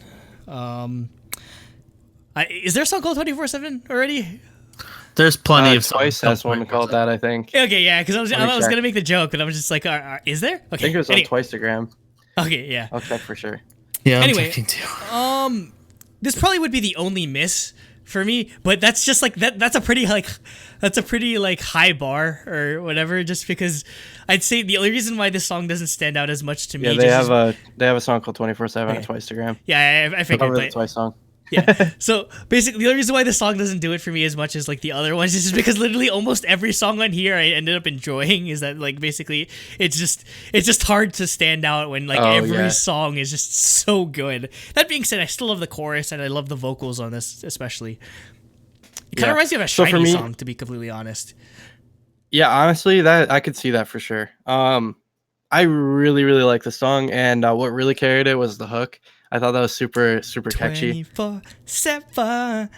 Yeah, exactly. Really Shiny-esque. Only small criticism is that I think the verses are a little low energy than I'd like for like this song, but I do get that they're going for the more chill vibe. Also, this I could see this being like a Gallant song. Sounds like something he'd definitely do. Yeah, So the type of falsetto he goes for, definitely. yeah, definitely. Nate? Yeah, yeah, exactly what you said though. I thought this was something that Shiny would put out, just like very chill, like funk.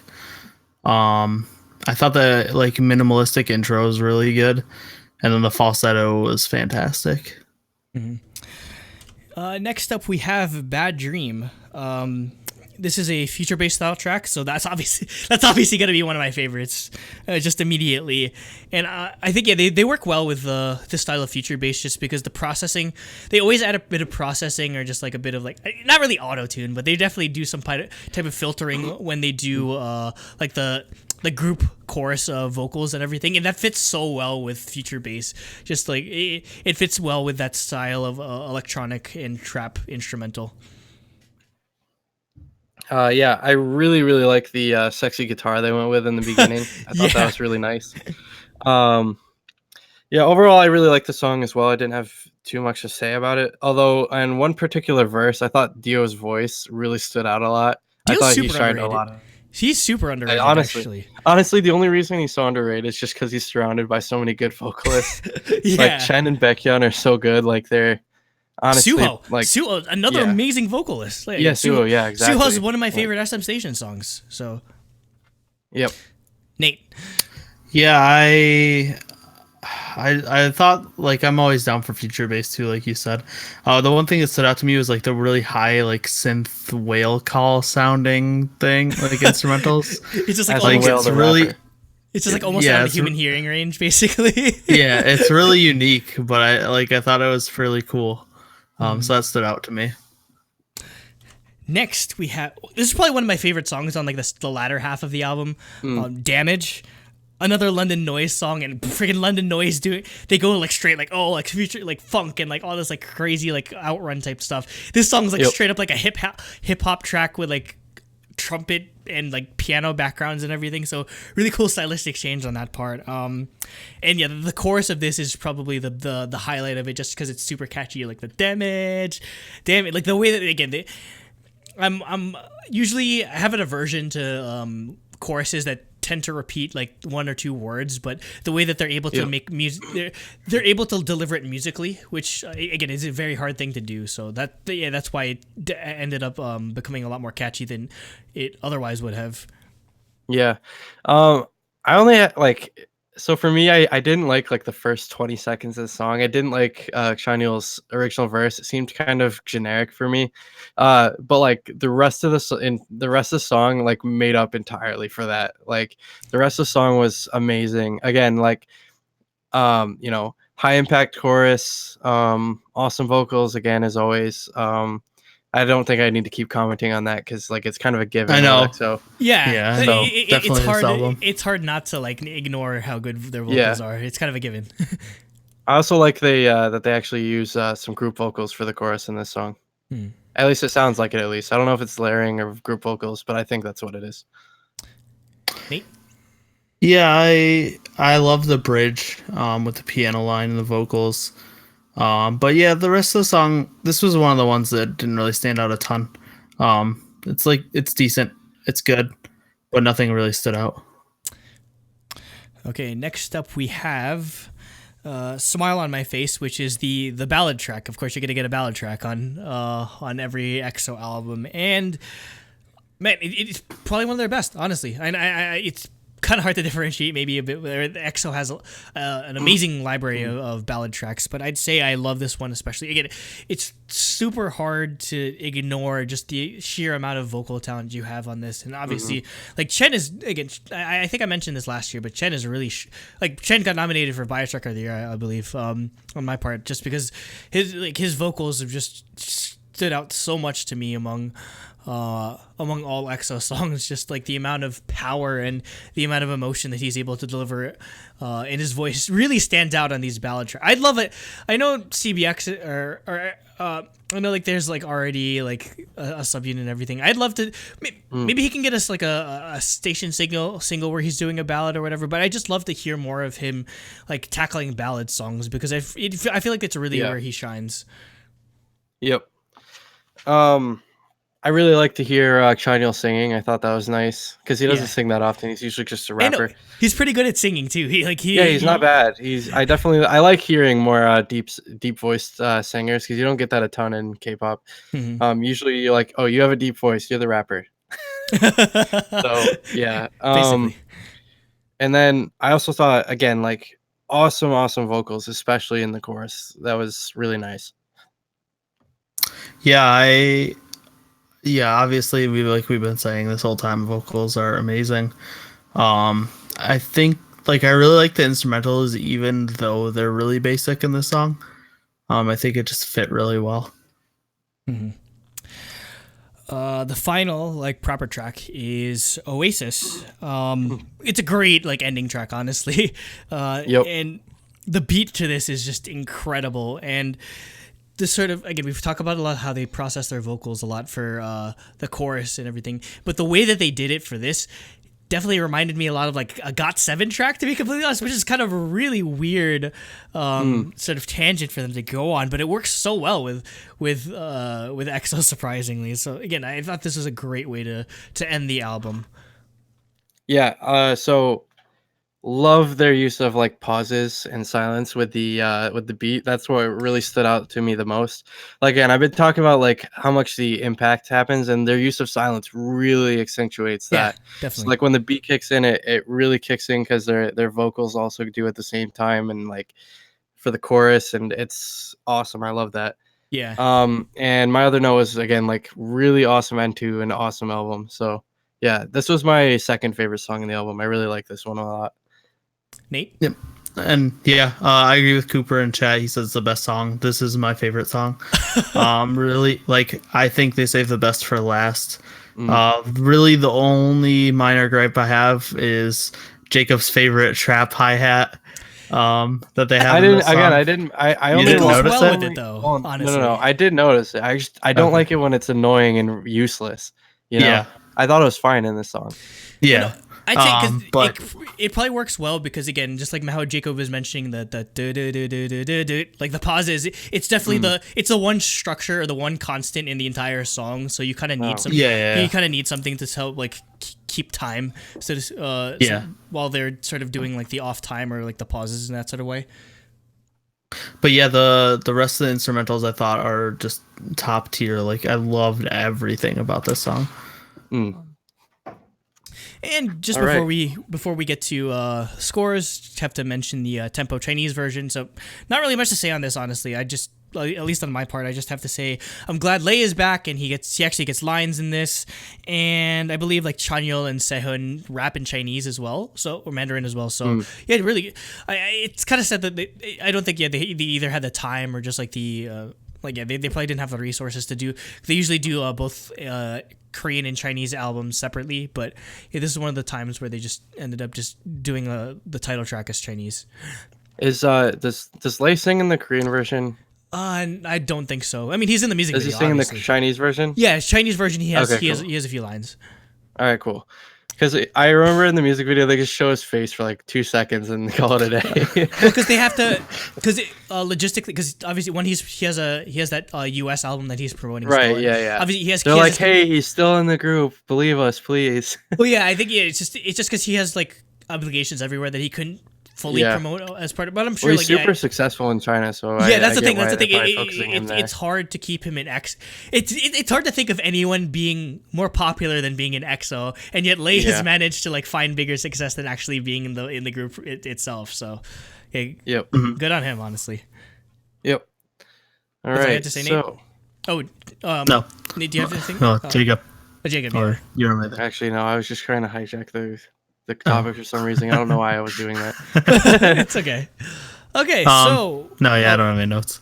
My only notes were it's the wrong version. It's the wrong version. Actually, no. I'd probably prefer the Korean version to be in this one instance. Wow, that's a first. Though I do love EXO's Chinese albums actually, just because just back in the day, that's the only place you'd ever really hear Chen sing or just get a lot of lines. So that's why because he started off at EXO-M. So EXO-M, yeah. Yeah.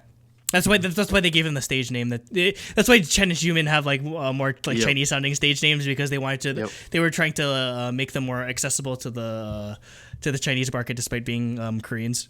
So, okay, I'm gonna pull Jacob on this one. It's a 10 out of 10, honestly. And I mean, that's not surprising, I guess, just because I'm the biggest EXO fanboy here. But I feel like just this, even more than I thought the war was good, but holy crap! Yeah, like, no, I think this easily blows out the war. Yeah, this blows the war out of the water, honestly. And I mean, this might be one of the last few releases we get with EXO as a full group, because they're getting close to that enlistment date. But they went out with a bang. Yep. They went out with a big bang. Anyway, I feel like even like EXO's like previous albums, like as much as I love like some of the like the title tracks or the singles, I wouldn't be able to I wouldn't give it like full on 10s. So that's just how much like I love this entire thing. I think it's probably the most complete EXO album from top to bottom, where every song you can make a case for it being a title track or a single, and almost every song you can make an argument that it's the best song, essentially. And that's very rare. That's very rare, even among other 10 out of 10 albums that we've given. Yeah. So for me, I ended up giving it a 9 out of 10. And so I give 6 out of 6 for music. I at least liked every single song. Like tempo was the only one I was like iffy on. And so 2 out of 3 for concept, obviously. And mainly my only reason for doing that is just because I'm still iffy on tempo, and I think they majorly made the wrong decision making that the title track. So that's my main subtraction, and I felt that was more of a concept ding rather than a music ding, because like the other 9 songs on the album were impeccable. Like I can't take off for music for that. So yeah. Bias point, obviously, I love EXO. So, yeah, 9 out of 10 for me. Yeah, for me, I kept going back and forth, but I think ultimately I'm going to give it a 10. It was, if I had to knock it, it would be concept. And like styling and stuff is just okay. It didn't blow me away, but I think the quality of the songs on the album, like, just push it past the styling being a problem. Everyone in chat is yelling. Yeah, everyone's mad. Oh wait, I think Flixer is saying wrong because of the war. You guys saying it's better than the war, and now Cooper's saying wrong because Jacob didn't give it a 10. No, I'm sorry. This is way better than the war. I love the war, granted, but it has Coco Bop, and I remember that unpopular K-pop opinion where it's like Coco Bop sounds like somebody dropping a fork down like a like a dispenser or something like that. I like Coco Bop now. I agree on me. I do like Coco Bop now. I like it, but not as much as I like any of these songs. But no, this album is way better than the war. So yeah, I give it a 10 out of 10 as well. So it gets a 10 overall. Whoa. It doesn't get the throbbing. No, throbbingly it's not a perfect album, 10. But it's not an immaculate album. It was close. Jacob, you should have given it a 10 just so we could have given it the throbbingly Daebak award. No. Oh, I love that. That actually has a permanent spot in the thumbnail template now. So. Oh, we're 100% using that again if we ever give something all 10. But yeah, definitely, it probably lands itself among album of the year considerations. And despite this being like EXO's only really major release, EXO's definitely gonna land themselves among the artist of the year considerations. And it's just crazy just to see how much they've grown, and yet how much they've remained consistent in the quality of music that they've put out. And again, I'm very rarely EXO always gets the best production. I don't know how they do it, but I don't know how. And I mean, they totally deserve it. I mean, their year's been great overall too. Just with performing at the Olympics, that's crazy. And then putting out, I think it's just I think SM probably puts all their big marbles in. Obviously, basket. I mean, they're the breadwinner easily. So. Yeah, I mean, NCT will be up and coming, but again, like EXO, even they started out much smaller than like Super Junior, for example, or SHINee, and then after like Raul came out, they got a hit, bam, they were huge.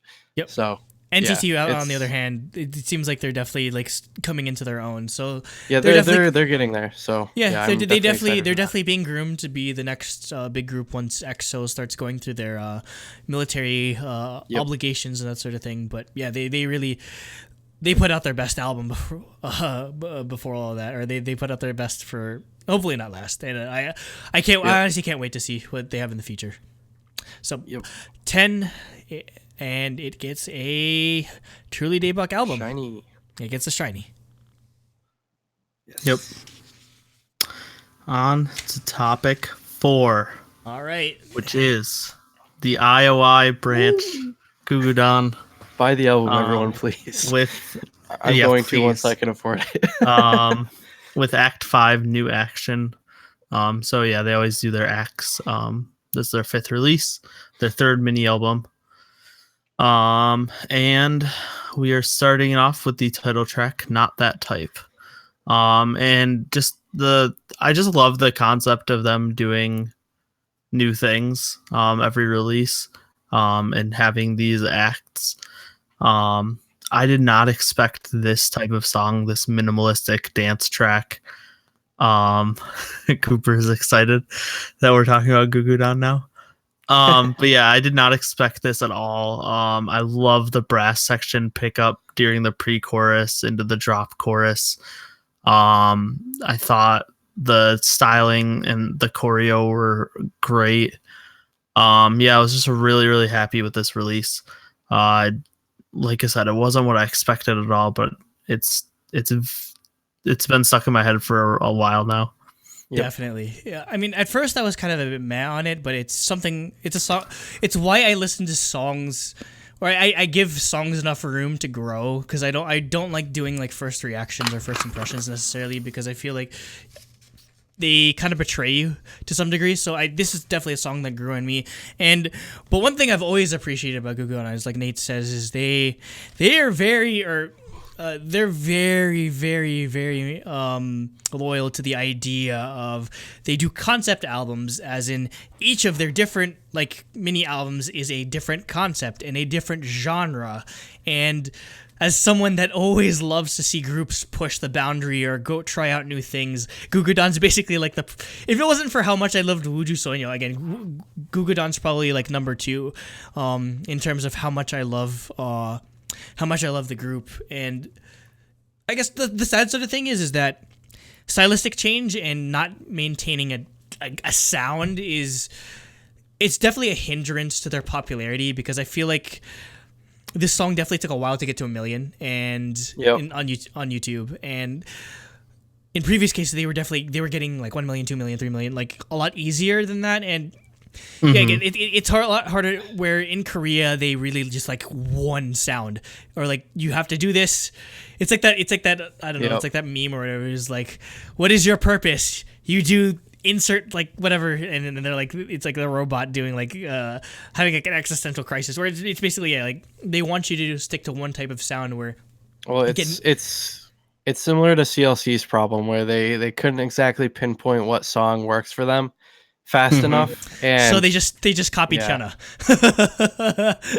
Yeah, but I don't think Gugudan copied Hyuna. Yeah, no. In this case, Gugudan didn't copy Hyuna. If anything, this sounds like a Wiki Mickey song. I was like, whoa, this is awesome, because I love Wiki Mickey as well. But they still managed to pull the concept off.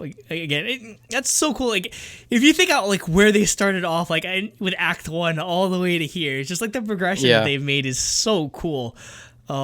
As for the actual song itself, again, I do enjoy it. Like, it's a really good like girl crush style of song specifically. It's pretty much like it has like a dance hall beat, but just like a really like upbeat sort of thing.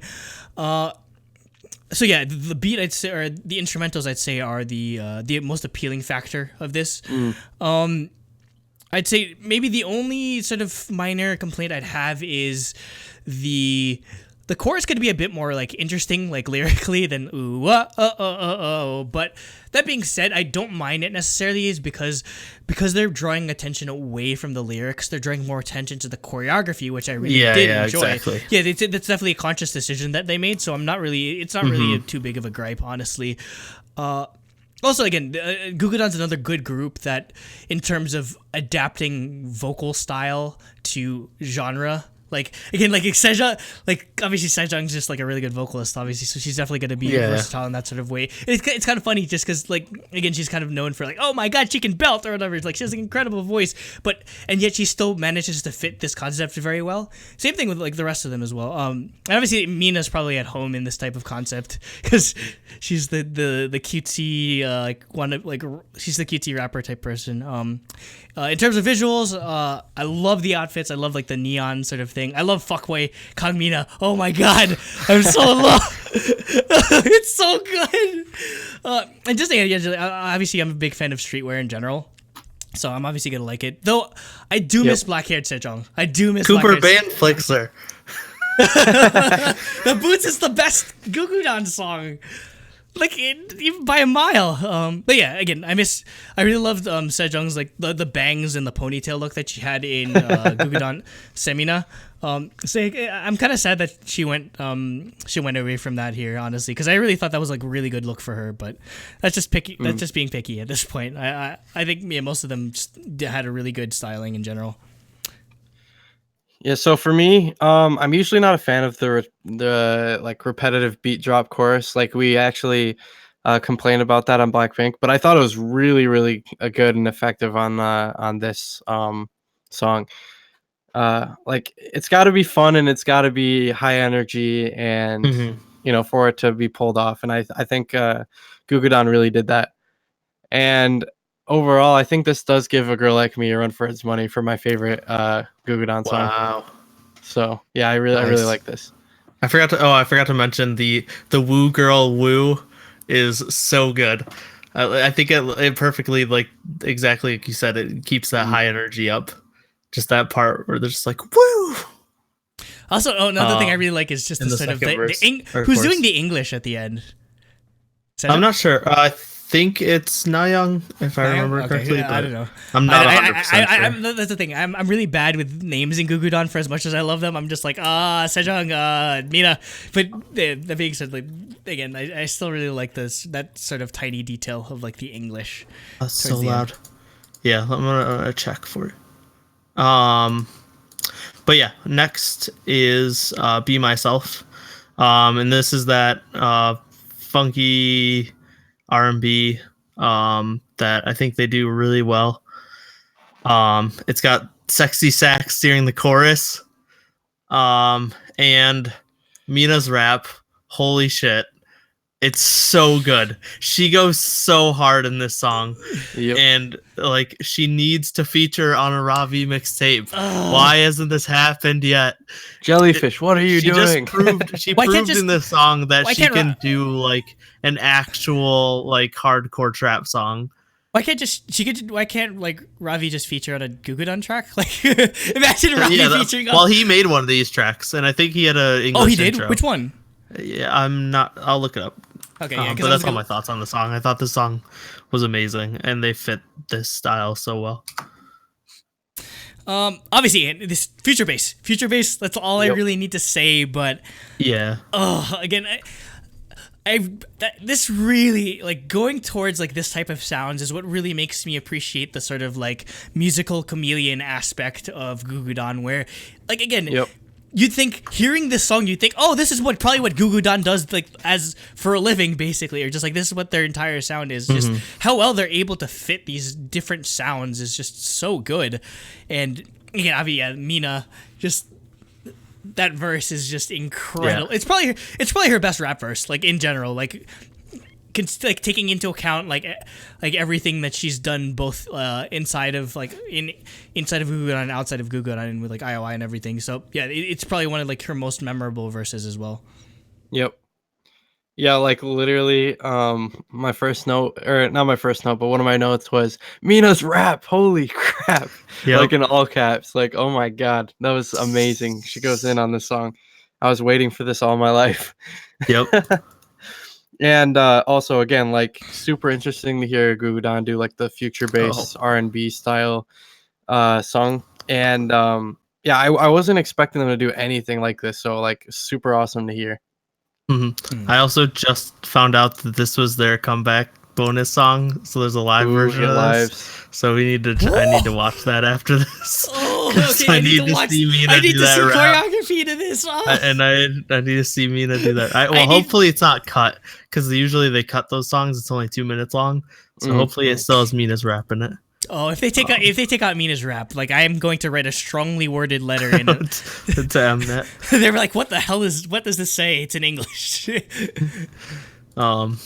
Okay, next we have Dear. And for me, like, this song is the type of song we talked about when we reviewed Baby Baby. Yep. Like how Exactly what I wrote. girl groups take inspiration from that album, and this is that in a nutshell. And once again, like, this also fits them perfectly. Like, they're so versatile in the type of music that they can put out. It's great because they can do this album that's a mix of just completely different genres, and all the songs are so good. The bridge definitely stood out to me on this song. It was fantastic. Oh, probably the chorus for me, honestly, just because I really love again. You have good vocalists in this group, so obviously any type of chorus vocal is gonna stand out. So maybe the comparisons to like maybe that Soshi comparison you made is probably why I don't really hate it, because again, otherwise it'd probably be like a standard sounding song, or just something that really wouldn't stand out. But maybe juxtaposed against like the really like girl crush elements here, it's what makes this stand out to some degree. And that being said, again, it still kind of fits in some way in terms of vocals, or just how good the vocals ended up being in this track, or just like the R&B nature of the track, as opposed to just like, I don't know, just like the simplistic like ballad tracks that they'd have on some of their earlier albums. But yeah, it still doesn't feel too alien amongst the other tracks in this mini album. Yep. Another one that, like, again, all right, so let me backtrack. This is more what I expected from the album tracks. And then like the second thing I said was like it again, like what Nate said, it reminds me of SNSD's first album. Therefore, I like it. That's pretty much the only explanation you need for a lot of tracks. It sounds like SNSD, first album. Therefore, it brings me back to that era, and honestly, it's got I will never turn that down. Yeah, so. it has a nostalgia aspect to it that you can appreciate. Yep. Next is Shotgun, and let's go. And what I just said about that song and like this album, how they can do any style, they just did all of the styles in the song, because it goes from like funk to pop, and then it drops into like a trap song. And normally I would hate it, but somehow like it just worked, and I don't know what they did to make it work, but I thought for me it worked. This is probably the only miss, honestly, and it's weird because I enjoy everything up to the chorus, honestly. Like, I don't know, maybe I'm just not a fan of the type of like weird sing rapping, like da da da da da da. It's just kind of, we're just like a super monotone sort of thing. It kind of puts me off. That being said, but I love the vibe of the song, but yeah, maybe that's just I don't know. There's just something about that part of the song that just sort of is off-putting to me. But literally everything else about it is fine except for that one part. Yeah, so for me, I it's really weird. Like the drop is so odd and jarring. However, like unlike on Tempo, I didn't like it as much, but on this song, I don't think it ruined the song. I actually liked what they did. I don't know, maybe I'm crazy, but yeah, I really like this song despite it. So, yep. Next is Do It, and Cooper informed us this is the song that Ravi made, and he thinks that it's his voice on the track too, because there's a male voice. But this is my favorite song. It's got that Semina style singing going on. Like it's got like the funky instrumentals, it's got the TTS style Semina vocals. The rap parts are great. The guitar part like makes this song just over the top. It's easily my favorite song on the album, good. and I think this album's amazing. So again, like you said, it definitely brings those Semina vibes. It's, if I were to relate it back to a title, it's probably more like A Girl Like Me in terms of just like sort of vibe similarity. So going back to that, Yeah, going back to that is definitely an interesting sort of take, and it's cool. Again, it's cool to see how all these like sort of all these sub units are subtly influencing the main groups, like we saw with like EXO-CBX's funky style, sort of leaking its way into EXO, and again, like with you, we mentioned with Semina's style of song leaking their way into the album track here. So obviously, like funky songs like this are definitely like they're Sejong songs, obviously, just because Sejong just gets to go off in them essentially. So that's always a plus. Yeah, so for me, easily the best song in the album for me. I really love this. Another thing is I really love the guitar throughout it. Like again, that's like how to make me like a song. Just have a really nice like funky guitar throughout the whole thing, and I will fall in love with the song most likely if the rest of it isn't like complete trash. And also the chorus just said do it. I can't do it because I'm listening to the song at the same time, but yeah, it's super catchy. But yeah, forgive my bad rendition of that because it was playing at a different time when I was trying to do it. I was like, oh, that doesn't work. Didn't work out well. So yeah, we definitely need Ravi to do more Gugudan songs. Ravi. Can he do a Gugudan? So good. Can he do a single? He can replace Sehun in Ogu Ogu. Aww. Oh, poor no. All right. Sad, but also kind of it would be cool. Just the fact that Ravi does this type of music, and then he does alcohol, as like an actual like sing, just like that's what you call a moe gap, where basically, or it's a gap moe, where he does like these badass type of songs, and then he can produce these really like nice like upbeat girl group type of songs. So that is the definition of gap moe. And finally we have Pastel Sweater. I love the like synth orchestra instrumentals. Vocals are great. This is just like that fun, happy song to jam to. I think like it fits the name perfectly because it's just like that comforting, like fun song. If I were to draw comparisons, it'd probably sound like maybe maybe a mix of like Oh My Girl and April to some degree. Yeah, or maybe I said G-Friend. I like G-Friend. G-Friend, just the like early orchestra. Style.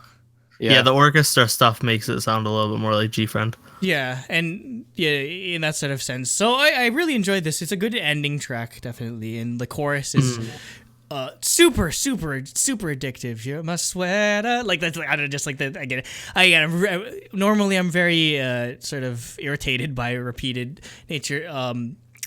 chorus, verses sort of thing. But it works well in this because it's musical. Yep. Oh yeah, okay. So I thought like the beginning instrumental kind of sounded like the intro part to like an anime intro, to some kind of like cute anime intro. I don't know. Yeah. That's what it kind of sounded like. It sounds like something that would work for like freaking like I don't know, like a Cardcaptor Soccer or something like that. Just like a really like old school like anime or whatever. Yeah, and so the beginning verse sounded a little generic at first, but the chorus really made up for it. And I think from there, like on second listen, I was completely fine with it. I was like, it's not that bad. I really enjoyed this song actually. Just took a couple listens is all. Yeah. And that's it for their fifth release, their third mini album. Yep. Now we'll do our ratings. For me, I think it's 10 out of 10. I think it's their best release. Yep. I love the styling. I love the choreo. I love all the songs on the album, and then obviously Bias Point. So yep, 10 out of 10. I initially was going to give it an 8, just because 5 out of 6 for music is probably not going to change. And just again, I had my gripes a bit with Shotgun, but other than that, I did enjoy most of the tracks. And initially, it was supposed to be a 2 out of 3 for concept, but now that I really think about it, I love I love Gugudan's concept just in general. Their sort of like act structure. I love the choreography, and I definitely loved like the styling and like the visuals and the music video and everything. So that's a 3 out of 3 pretty much. Like if using 3 out of 3 as a bargaining chip gets me more fuckboy Kangmina, I will do it. I will abandon all integrity for more fuckboy Kangmina. And obviously I'm gonna be Flixer is banned for the 10 billionth time. I know. He For- stayed up for this whole thing, saying he'd be way too late. But I just seriously. complained about him the whole time. seriously, thank you for staying up. I know it's really early in the morning out there in Europe, so thank you. His comment, for those that aren't in the replay or just listening, his comment says, quote, 4 out of 6 for music, 3 out of 3 for concepts, although I prefer their weirder ones, and -1 for bias point. What? Can you? That's not allowed. That's not allowed in my grading scheme, sir. Is that legal? So it's 6 out of 10. No, it's not, but it doesn't matter. He's banned. But yeah, in my part, yeah, I definitely can make the argument for bumping it up to 9. And again, I've really been surprised with how much I've enjoyed Gugudan this year. Honestly, they're probably like under the radar, obviously, because they're not as. Yep. They're not as high profile when it comes to the I.O.I branches or just in groups in general. It sucks so much because I think they're easily the best I.O.I branch for me, at least. I don't know. Because I think when we did the ranking, I think I put them number 1 because I know they were up there with Pristine for me. Those two are the top for me. Too bad about Pristine though. They're like not doing anything. Cooper in chat, the best I.O.I branch album. Honestly, I might agree with him. You can I'm gonna reveal my score already because I gave it a 10 out of 10. Well, you 10 out of 10. Really enjoyed it. Wait, hold up. You realize this is like the third. Yeah, everything is like average. This is the first. This is like the fourth straight twice week. Is 9, but no, twice is a 9. We haven't if Andrew didn't give it. Well, no, this is we haven't not given something a shiny in like a month. In like 4 weeks. This is really bad. This is really bad. But damn you, 2018. It's so good though. Good music. But I mean, you wanted to go deeper. 10 out of 10 overall. No, I loved all the songs. I thought the music video was awesome. Album art, I think was it's not anything special, but I think it's super like nice and stylish. I really like the font they used and the color scheme. I don't know, for whatever reason, red and yellow are my favorite color combination. Whatever. McDonald's? I swear I'm not communist. I'm the opposite. I swear you're not communist. Yeah, but yeah, I thoroughly enjoy this album. I want people to stop sleeping on Gugudan already. They're like without contest for me the best I.O.I branch. Flixer says worst I.O.I branch. Decent. What the hell? No, I almost put him in timeout for it. I don't think honestly at least on my part, most of the I.O.I branches can just either interchange outside of like Wuju Sonyeol, who I still think is like my number 1. But I don't think anyone ever like goes below Die. For better or for worse. Why is this message held for review? I don't know. You said you'll eat his socks. We could get censored out of our own live chat. What? No, just nuts? Cooper got censored. Oh, I don't know. He said if Wana 1 gets a shiny next week, I'll eat my socks. But we'll see. It got censored or held for review. Maybe because it's 1 letter off from being a different word. Yeah, exactly. No, not sucks. What? What? What's the one? It doesn't matter. You'll figure it out later. Okay. Never mind. But yeah, it definitely deserves a shiny. Honestly, I think you can make an argument for all of the albums, obviously deserving a shiny. But that being said, leave us your comments and your thoughts if you're watching the replay or if you're watching the topic. Obviously, we're still taking input from people in our live chat going on right now. But I think that'll close it out for the show. Correct? Yep. That's it for that. Thank you and goodbye. No. Wait, we're doing a small Q&A. I know, but for audio people. No, we keep the Q&A. Because we read the questions. But yeah. I can do a couple. I gotta leave soon. I was gonna say it's late, so I don't want to. I have a test to study for on Thursday. Yeah, so we'll probably go about like 5 minutes. So sleepy time now. So queue up questions, comments, concerns. You guys ask questions. I'm gonna go get my photo books. Okay, Jakari, he's definitely trolling us. There's no way. What? What did Jakari? Jakari was like, I think Flixer is trolling us. Because right before that, he was like, Dia is the best or second best I.O.I branch group. Oh yeah, he's definitely trolling. He's definitely trolling us if he thinks Dia is the best. No, he likes Dia. That's not trolling. He's a Dia fan, so that's not trolling to him. So first, I'll do the simple one. I got this Wiki Miki photo book. And Cooper, you were saying this was a large album. Holy photo crap. books are Look how Photo thick it books is, are though. ginormous. Thick Oh with no, two yeah. C's. It's like Like an anthology. well, yeah, it's like 300 pages, and it's just photos of Wiki Wiki. Put that in your will. The last will and testament of Nate. Put it in my Nathan's will, yeah. Swisher. Yeah, like- It's all my just K-pop I.O.I. merchandise. Yeah. Bury me with all my I.O.I. albums. Just all Here, of them. Cooper. Here's a picture of Doyeon and Lucy. Oh, I love it. Questions. Oh yes, please ask us questions. The much cooler. We'll do a few of them. We'll go until Cooler 11:30. photo book. Cooper is just angry at I Flex's love- ranking. I love just the minimalistic Dreamcatcher. Oh logo. yeah, dude, the Dreamcatcher On stuff was this- amazing, especially and the that. pins that correspond to the albums. Yeah, no, yeah. I want to show this off. It's so cool. Oh, Here's the cover of the photo book. Wait, who is that? Is that Ash? Matches. yeah. I think they have like authenticity things. I don't know. Oh, that's cool. Oh, it's even signed. I didn't Um, even realize that. Yeah. This is signed. I'll show that. I'll show actually open it up. I got these stickers. They're just random mass stickers. I don't know what. I don't. I think they're drawings actually from Dreamcatcher Flixer because they look asked, drawn. why do you hate Daya?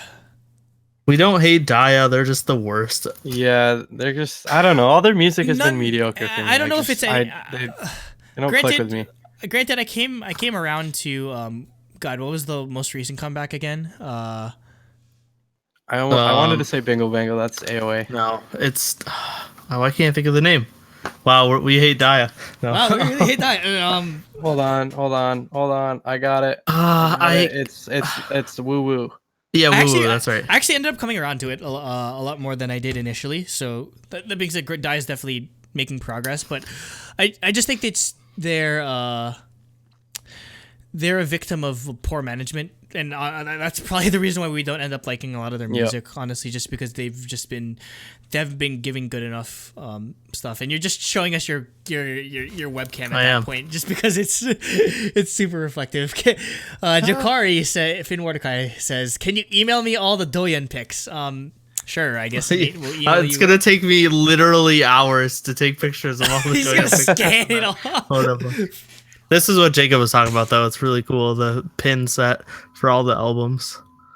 Do I have anything cool to show off? I could show off my. And then I can show off my mountain of AKB48 group freaking albums. Like, this is like 3 or 4 releases just in one. no, but this Use the crazy glue I used to repair my headphones. the It's really silky nice. dresses, though. Lord, help us, because there's Dresses. the whole photo book. Like all of the photos are Dresses made of nice materials are my thing. Yes. silky dresses. Silk dresses, velvet dresses. I'm here for Velvet it. dress says the guy that like literally you stand an entire April comeback because of the goddamn. Oh yeah, basically. the goddamn Yeah. dresses. Oh yeah, Nan is officially my bias. Like for real. Like here's GU, Ooh, the blue dress. silky blue dress. I like it. Is this just Nate unboxing time essentially? Because nobody's Yeah, asking. Yep. basically. Nobody's asking questions, so All right, you have 2 minutes. You have 2 minutes before Jacob has to go sleep because Well, I'm not sleeping. I'm studying for a test. studying. Dami and So I won't Sua. be sleeping for a while. So yeah, we can take maybe one or two. I recently got a fountain pen. Here's the really fancy ink. We know why it don't comes in hate such a Daya. fancy They're bio- just the bottle. worst. We could probably take one or I two. mean, accurate. I'm just. Oh, also there's a DVD that came with this photo book, and I need to watch it. Oh yeah. I assume it's just a giant behind the scenes of them filming the photo book, but Well, I don't know. Since this is show and tell, here's my $30 Assassin's Magic trophy that I didn't manage to sell before Wait, the price did you went down. pull that, or are you gonna sell that? No, I pulled it. He out opened of a it, but I opened it out of a pre-release. Wow, nice. But- $30 card. It was Yeah, it was you originally 100. Wait, what? Holy crap! You should have sold it when it was 100. Nobody was gonna buy it at that price, though. Oh, they were just People were to trying to sell it. Oh, okay. Cooper has a prediction. It says prediction: Card's next title track will be in full Spanish, or at least have a full Spanish version. I could totally see that. Honestly. I agree. Yep. With Oh, it'll definitely have a full Spanish version. I don't think it'll be. I think full it'll be the most Spanish. Latin thing they've ever come out with. with how much they've been promoting and focusing their Dude, resources in Their South Latin American America, and Mexico tour was, oh my god. Yeah, they're definitely putting the work in for something like that. And again, with Suju and the success that they've found in the Latin American market, doing Latin inspired tracks, they can. Well, I think that's exactly why they used Card for the Korean version of Lo Sientos. Like they pull the numbers. Yeah, and yeah, like you go on the Card Facebook group, it's all people speaking Spanish. Yeah, there's no English whatsoever, basically, because it's definitely. And yeah, just the genre. It's just the style of music they do definitely appeals to like Caribbean and Latin American markets a lot more than it would maybe in Korea. So again, obviously that's the uphill challenge that they have to deal with. Of course, breaking into Korea, but I don't blame them necessarily for going where the money is, because obviously Card will never. I don't think Card will ever have a problem touring here in America or here in Europe or to some degree, or in Latin America or in South America, because again, there's huge fan base there. Yep. Okay, we could probably take one more, and then we can let Jacob go. Yep, that's fine. But that's the thing. It's so weird. I was say we don't have one. No, because because of the delay. It takes like a while for them to get there. It's weird. The delay is like different times depending on the stream. Yeah, depending on like how much like bandwidth is being used. Yeah, it's based on Andrew's connection. Yeah, and there's like different like latency options you can use, but I choose best. I use like best quality just because I want, or otherwise like the actual VOD will be garbage. Flixer will have the last question, and it says, are Twice going up or down your bias list? For me, they're always like shooting up towards the top, and then Dance the Night Away was like, before Dance the Night Away, it was just whoever last had a comeback, Red Velvet or Twice, was your number one group. Yeah, pretty much. Though I honestly, if I was objective, Red Velvet easily wins. It was always Red Velvet. I think at this point, it's clear consensus is Red Velvet won, and honestly, I could probably put another group up on top of or above Twice in my rankings personally. Like I think a group like G-Idol could make a good run at it. Dude, G-Idol if they continue making, if G-Idol comes out with another really good mini album or full album that's like to the same quality as their debut album, like I will stand them really hard. I mean, I already stand it to some degree. I mean, like I do as well, but like they just don't have as very much stuff out yet. I'm really, really excited for a follow-up album. They definitely have a huge upside, definitely. Whereas especially after the KDA single, like definitely, I'm super excited. To tie it all back around. For me, I don't know if they're going up or down. I mean, they were never the top for me for current girl groups. They were up there, but I don't think anything the top in my book. Well, so she's always the top, but I'm talking about like current girl groups. Like my current list of like groups, Dreamcatcher's number one, and they have been for a long time. Yeah, Dreamcatcher is amazing. But I don't think Twice has ever really gone up or down. I like all the stuff they're putting out, but nothing has blown me away to where they've moved up. But I don't think they've really moved down for me either. Also, here's a. Oh my god! Yeah, I'm gonna one up. Cooper pointed out really bad. Oh, really bad boy is coming. Oh my god, I'm so hyped. I want to one up Andrew's expensive Magic cards by much more expensive Magic cards. Oh my god, you sleeved them already too. How much is that one worth? Teferi, the normal version of that card is probably I think like $80 or $90, and this is a promo. And you that's a promo. That's you put them in KFC Perfect Fits too. It's Dragon Shields. Oh, Dragon Shields. No, you double sleeved it or no? It's double sleeve. Yeah. Yeah, that's what I meant. And freaking hold up, Yokari plays Magic. He said I pulled I was gonna say, Assassin's I know. Trophy. What? I know. I saw that. I was like, wait, you draft? Where have you been this whole time, Nate? And I just before there's a card games card games on card games channel on Discord. Yeah, no, I mean that's just gaming essentially, but like you can just say gaming. Our truly Daebak like our Facebook chat where we do our logistics stuff is literally just me and Nate talking about like Magic the Gathering at this point. It's literally and then me like coming in with something irrelevant. That one card I showed you, $150. Oh my god! And the other two are promos. No, there's eight. Like, Oh, you mean promo. Don't worry. you mean Neko Bolas is 150 bucks? Neko Neko Bolas. He's a cat. I don't know. No. Nickel, like a nickel, but NICOL. Okay. We can answer Cooper's these question. are promos. Okay. So the normal versions are less. But yeah, okay. the getting all 8 of these was like $250, and they're easily worth like probably $500. 600 now. The It's only gonna go up in $250 value. MSRP box is like such steal. a deal. Yeah. Yeah. Cooper will be the last. 4 normal packs. Yeah, Cooper will be the last question. Do you think 101's disbandment will open room for some boy groups to break through? Any predictions for which groups? Honestly, I At this think maybe point- one of them will probably have a successful unit. Probably. Or is it like other, maybe not necessarily just like 101 branch groups to Yeah. the term, but I think like it other. just means other.